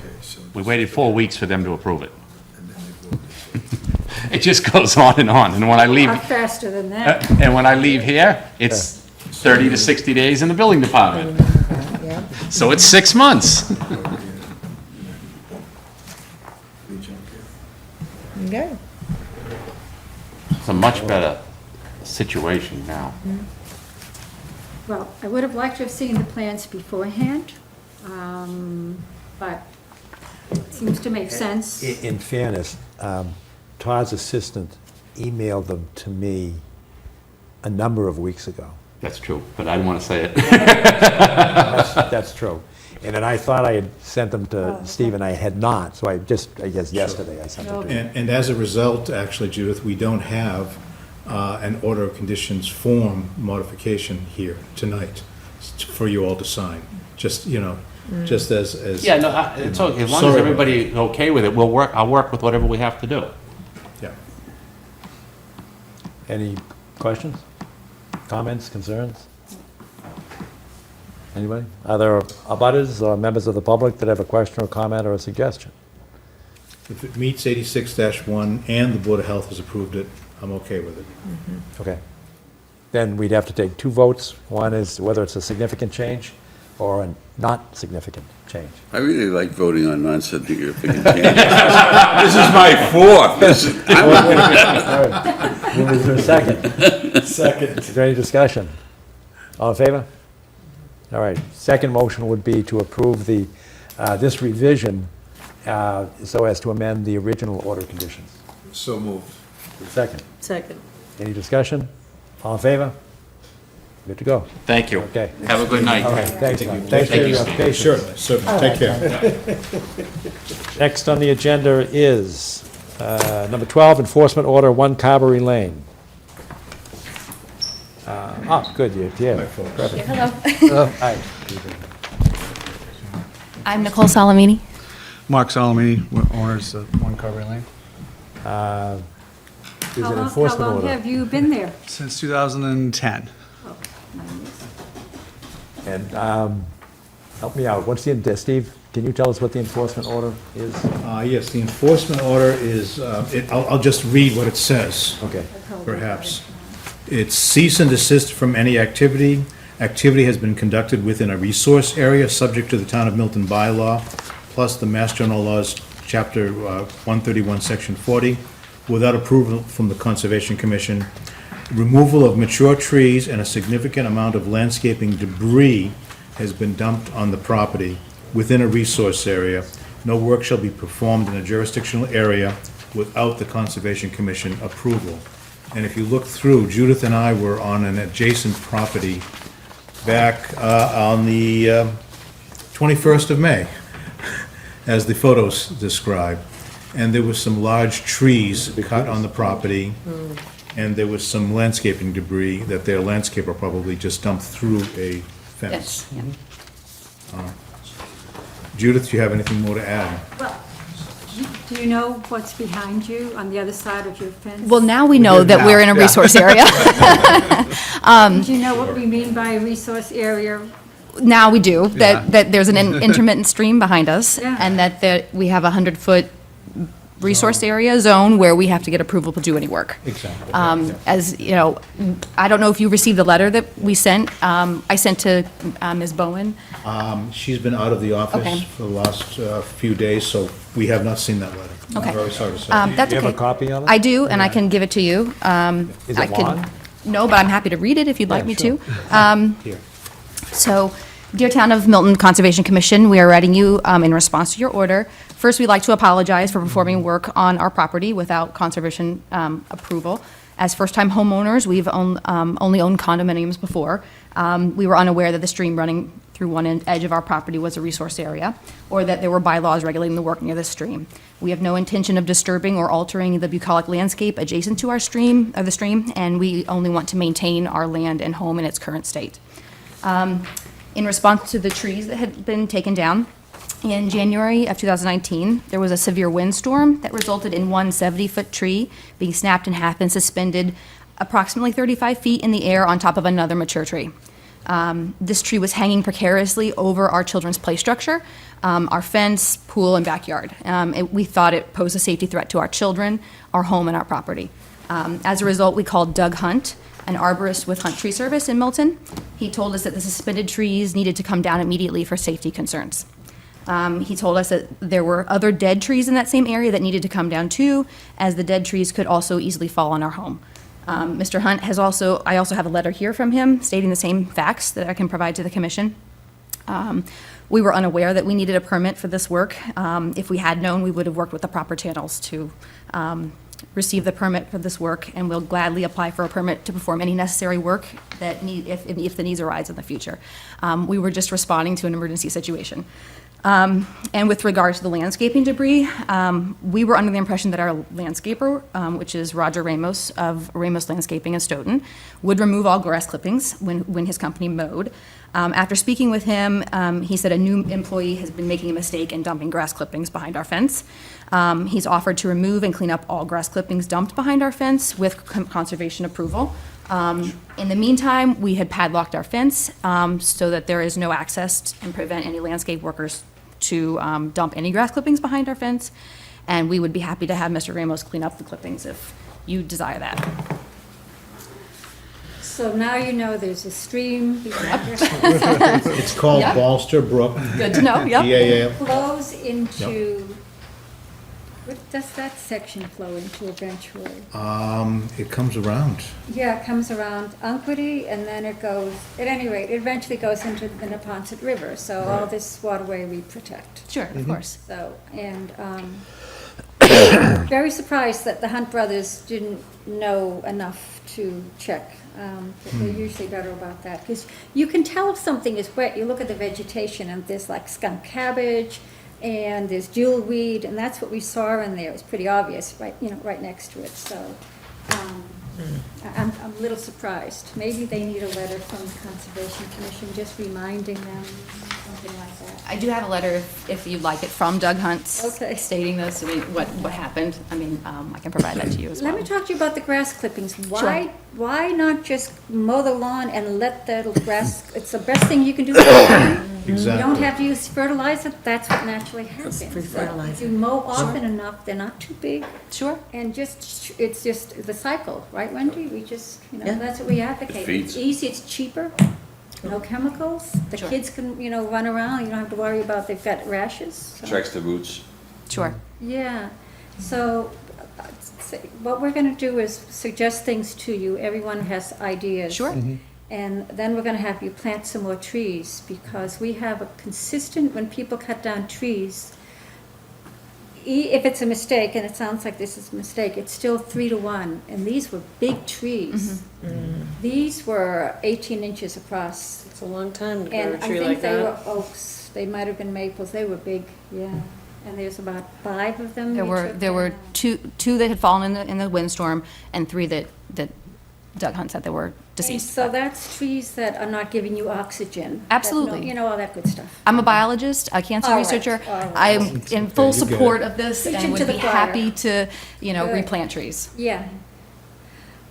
If you don't have enough space on your property, you can donate trees to the town, which we'll take. As long as the town waters those trees in the tree bank, That hackberry, I couldn't believe the other day, it's sitting there dry, this hackberry was, at any rate, I digress. So, we have to make sure that you replant trees, we're gonna give you a whole list of things to do.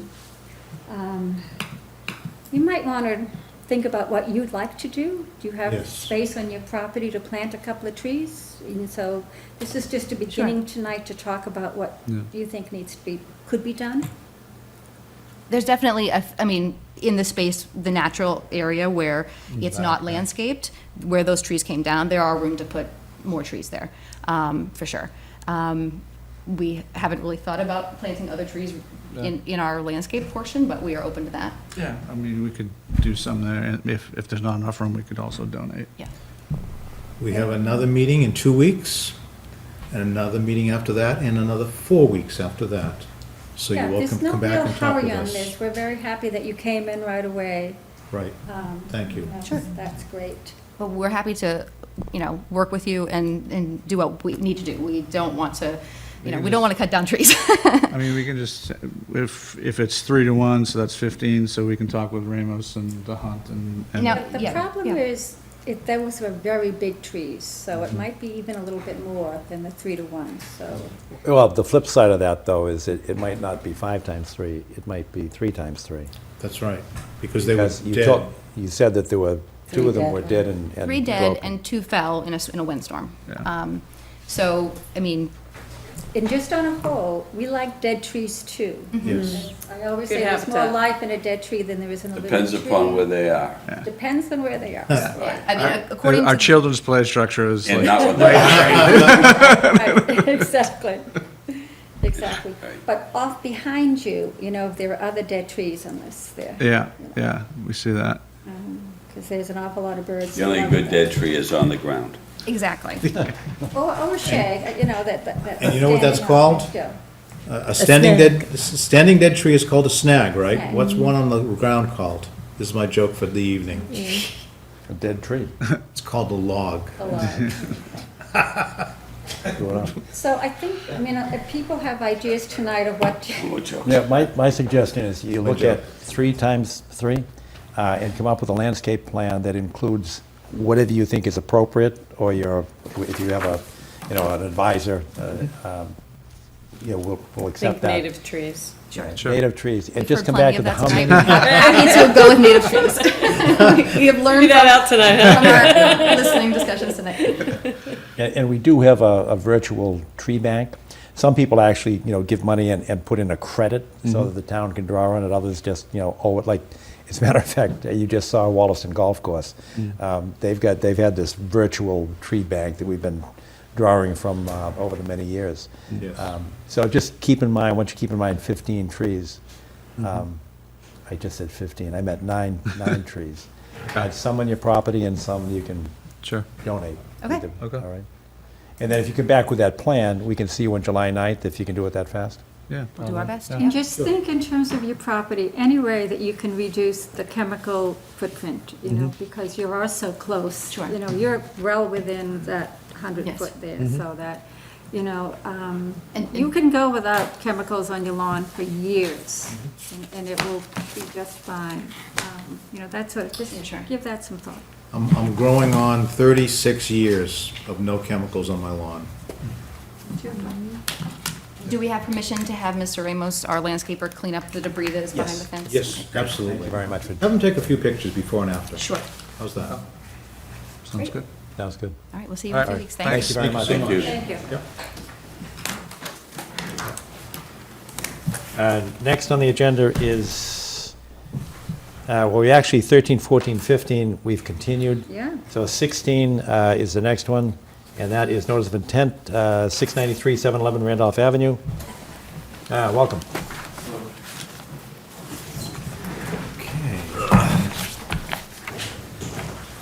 Good evening. My name's Jim Burke, DeSell Burke Sala, with offices in Quincy, and sitting next to Paul Holland, who's representing the applicant for HD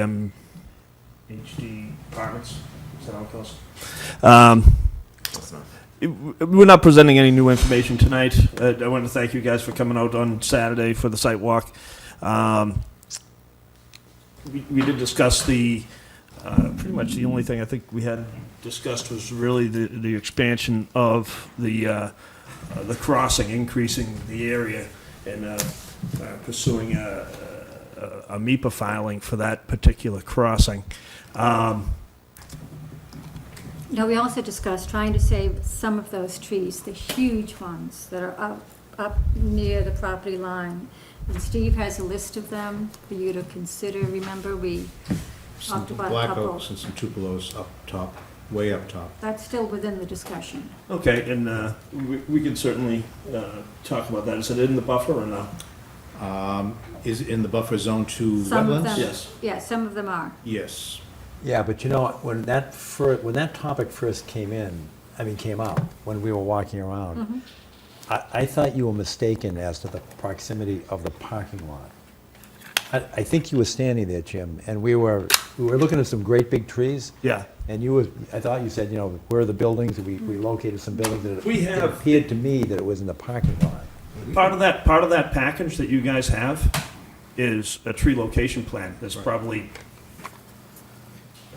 a couple hundred trees shown on that, and those, Which plan is that out of? I don't think you have it, that you have it digitally. You have it in the, Oh, I don't have it digitally? no, but I can provide it for you. Yeah, that would be very helpful. Okay.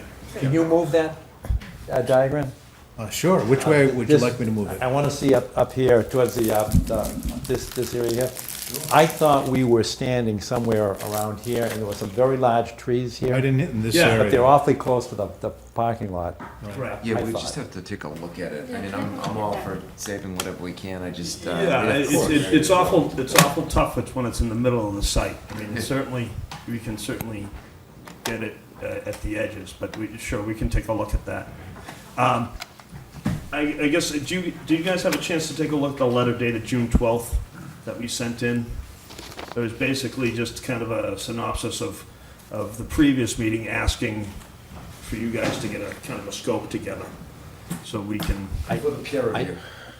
I didn't see it. I saw it, but I'm sorry I did not I have multiple copies. circulate it. If you guys have a Maybe chance my to take a look at that, I'm not asking you to read it tonight. I mean, Yeah. we were scheduled for July 9th, the way I recall. Yes. That's And I correct. just saw we were on the agenda, so I thought I'd take the opportunity to hand out this letter and Jim, your package still has Mintz Levin as your attorney. Is that still the case? no, that is not the case. Okay. And I just assume, leave it at that. We're reviewing, I'll make notes to get you that tree plan. Yes. We're gonna be working on getting you those calculations, the mounting calcs for the drainage, John. So we're gonna be working to provide that. I guess the big item that I'd ask you guys is to get a scope together. Time. with Please. oh, sorry.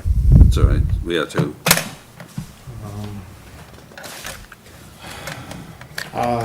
You might want to check and see. Thank you. Thank you. Okay. You may have put the one that we. No, I opened up a new package. Oh, you did? I'm very sorry. Thank you. You're welcome. Exactly what you guys want reviewed, that we'll be able to make an assessment with our design team to provide you that information, what we're willing to provide and possibly what we're not. So we're really we want to kind of fine tune. What the scope of the peer review will be, what additional peer review you're looking for. The peer review is something that we get in this discussion a lot. Peer review is a term of art for the planning board and the ZBA. We're operating under, I always get it backwards, Chapter 44, Section 53G, where there's a consultant provision. So we consider that a consultant to the board paid for by the applicant. Right. It's either 44, 53G or 53, it is 44, 53G. And we've got the regulation, because the statute itself says that the town has to pass a regulation that adopts it, and we've done that. So it's very common for us to ask an applicant to Yeah, and I guess. fund a consultant to us. It's not the same thing as a peer review. as defined by the Well, ZBA's in protocol. essence, John, because at the beginning of this, there was a consultant provided for wetland delineation. You are correct. And Provided. that was under 4453G. That was Lucas Engine, yeah, that's Correct. right. So, and at the same time, that conversation that we had, that is that the peer review for the zoning board was going to be, since it was going to be reviewing the drainage and its applicability to the Wetlands Protection Act, that you guys would accept that. That was discussed back then. I don't have a specific memory of that, but we'd certainly look at anything that went before the ZBA. Right. We're absolutely very interested in it, but I would never limit the Conservation Commission ever to defer to somebody else's jurisdiction. So I guess- That's like against my genetic makeup. I can't imagine ever saying that we defer to some other, That outside was- of our jurisdiction. The Didn't thing, happen. the reason, well, the reason that was discussed is because we saw the writing on the wall with regards to, 6 engineers, 1 design engineer and 6 peer reviews. And that's why it was brought up and that's why it was discussed. And we ended up having, 3 peer reviews and 1 design engineer. Albeit one of them was not specifically working for the Conservation Commission. So, It's just not part of my genetic. I couldn't imagine ever deferring our jurisdiction to any other board, ever under any circumstance. I'll read anything, I'll consider it, but I would never defer jurisdiction to another board. so you're looking Ever. to get a full peer review on this particular application? We don't use peer review. right. I can only say it again, we need consultants. Like I told you before, going back to 2014, we're going to need a hydrological study by a hydrologist that's going to help us, we need a consultant to Okay. help us with hydrology. I guess that's That's where not you a and I peer are just review. like going cross purposes, because I hear hydrologist, I hear peer review. But I guess what I need to, do you want a peer review on the stormwater management? Or a I don't know what you consultant? mean by peer review. A consultant. Do you want a consultant to do a review on the stormwater management? I suspect that if we had a hydrologist, that person could do both. I mean, And it's the same thing. that's what I'm asking. I'm not saying you can't have it, I'm just asking what you want, because a lot of the information that you're gonna be asking for has already been answered by Well, By other experts. Another aspect. by other professional We were engineers. thinking about, Jim, is in terms of air quality, with all of the additional traffic. Doesn't fall under your purview. Yes, it does. I In don't terms of believe it quality, does. it does. Okay, what- If I'm you sorry, can what is show, it? Air pollution from all the additional, so when was the it's last Wetlands traffic? Protection Act. When was the last traffic study that you did? It doesn't have anything to do with you guys. It does. Traffic Air does not pollution have matters. anything to do with you. And that's Air what pollution that's does. exactly what I'm getting Quality- at. That's exactly what I'm getting at. We do not want to go through. But in terms of we the will question, apply when to the was Wetlands the Protection last- Act and ask for an Would order you- of conditions. Mr. Burke, And that's it. Let me Mr. just Burke, talk would one you at a let time. people finish what they're saying? I apologize. Okay, just answer then, when was the last traffic study that you did? 2014, So 5 years ago, on Randolph Ave. is that right? I don't remember the exact date, it was one of the initial ZBA packages. Is that before Waze or after Waze? Well before. Well, Well before. Yeah. And Randolph Ave has almost doubled in traffic. there's no doubt about it, because of Waze. So I would be I looking would- for traffic study, and if you want to say without jurisdiction, Just I let her will finish. look that. Protection, that's it. May I speak? Now you're on. No, you may. I don't see what traffic has to do with the Wetlands Protection Act, and that's something that will not fall under this scope. I can't advise my client to pay for a consultant for your traffic study. I just can't. Environmental quality matters hugely.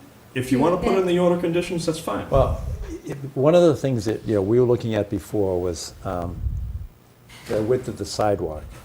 And I've said this before to you, and I've said it publicly, that just serendipity, the night in June of 2014, by happenstance, we had the state engineer here for the Glover School sidewalk revision. And he said that for schools, it should be 5 feet, not 4 feet. You were on for the same night. Later on, I think I called it to your attention that we just heard from the state engineer that it should be 5 feet. The reason it was significant to us at the time was because if you went from 4 feet to 5 feet, it would kick you into the over 5,000, which would require a MEPA review. To just put cost aside for a minute, because I know it, Sure. going from 4 feet to 5 feet costs more money. I get it. But if you were going to go to have a MEPA review anyway, because the Housing Appeals Committee thought that you'd go over the 5,000, and we had a discussion about, can you actually construct the bridge without exceeding the 5,000 feet, is probably doubtful. If you're going to go to MEPA anyway, which may be the real question here tonight, then what difference would it make going from 4 to 5 feet, other than cost?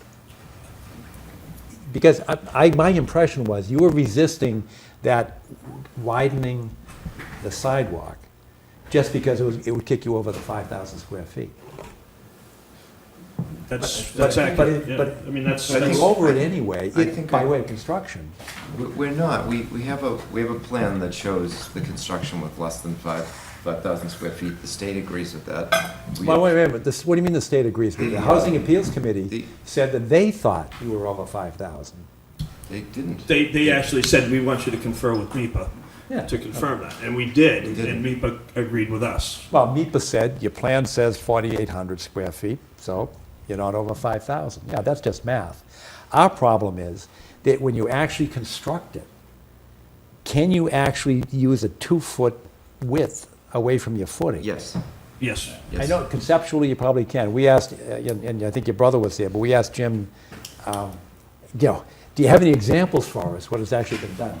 I know there's a concept or a theory that it can be done, but do you have any examples where it's actually been done? It's a very shallow cut. We only have to remove about 3 feet of material or so. This is not a deep cut at all. Pretty squishy. I did bring up, soils there, I right? did bring up the boulders aspects of it, if we run into boulders, and Joe, part of the design team, says, "So if we have to, we'll just get a hydraulic splitter and split the rock. And if the soil starts to slough," he said, we'll drive sheeting in. So, there is an engineering solution to everything. It really is. Absolutely. That's a fact. I mean. No, that's a belief. I would say We have a plan that shows I guess maybe you're right. the construction segment with less answer than your other 5,000 square question, feet. to answer your other question as to how a traffic study relates to the Wetlands Protection Act, the 240 bus runs every 20 minutes going up and down Randolph Ave. And with the additional amount of traffic, the particulates coming out of that bus, and you can see it, you can see the black smoke. The particulates coming out of that bus land in the wetlands all the time. And people living close by are wiping off their wind I'm because honestly. of those particulates. And that's why traffic does affect the quality of water. It absolutely does. I understand your point. I don't necessarily agree with it, with You need regards a to the traffic performance study. standards that are set forth in. That's the same That are set law. forth in the Wetlands Protection Act, not the Town of Milton's Wetlands bylaw, and I don't believe it's in that either. But we're talking about the Wetlands Protection Act and the 310 CMR. Is that right? Yes. And, It's directly related. and, The you know, type of traffic and that's, that we're that's seeing. they don't talk about air quality, they don't talk about traffic. Talking about water quality. Talk Water about water quality. quality, Yep. sure, and we're establishing that. So I guess we're getting off the wrong track again.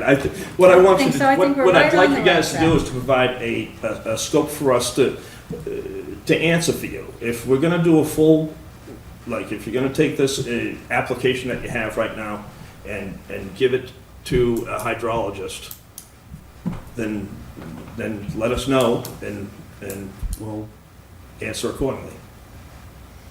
But the thing is, we'd like to have exactly, Yeah, no, I understand. Yeah, we just wanna I see what you're saying. I think that's reasonable. if you want us to hire a traffic engineer to answer the particular issue, just say so. Okay, And- I'm saying so.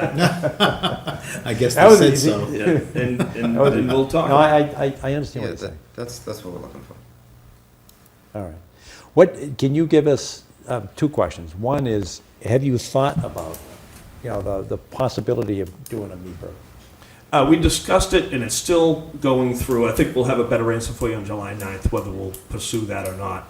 I see the benefits of it, I personally do, and I voiced my opinion fairly recently, and it's still being kicked around.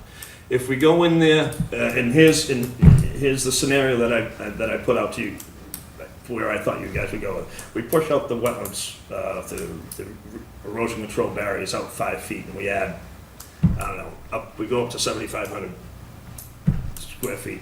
And then I was sitting there going, okay, now we have to replicate that. But in essence, we don't, because that'll be a temporary alteration, and it'll that's regrow correct. by itself. So we're still only constricted by, minus of course your 5-foot sidewalk. Right. For that we have to, because we're close to 1-to-1 as it is, and there's not a lot of room left to do replication on this particular site. The knobs, the wetlands line is, especially on the Randolph Ave side, straight as an arrow. So Yes. there's and honestly, to get into areas to do wetland replication, you just, tearing down buffer that actually has purpose as well. So it's a situation where I think the construction footprint takes into account the environmental aspects of the property, whether it's if the 4-foot sidewalk works. The impacts that, for the wetlands that go across it were designed to be at a minimum. And that's what we're gonna continue to pursue.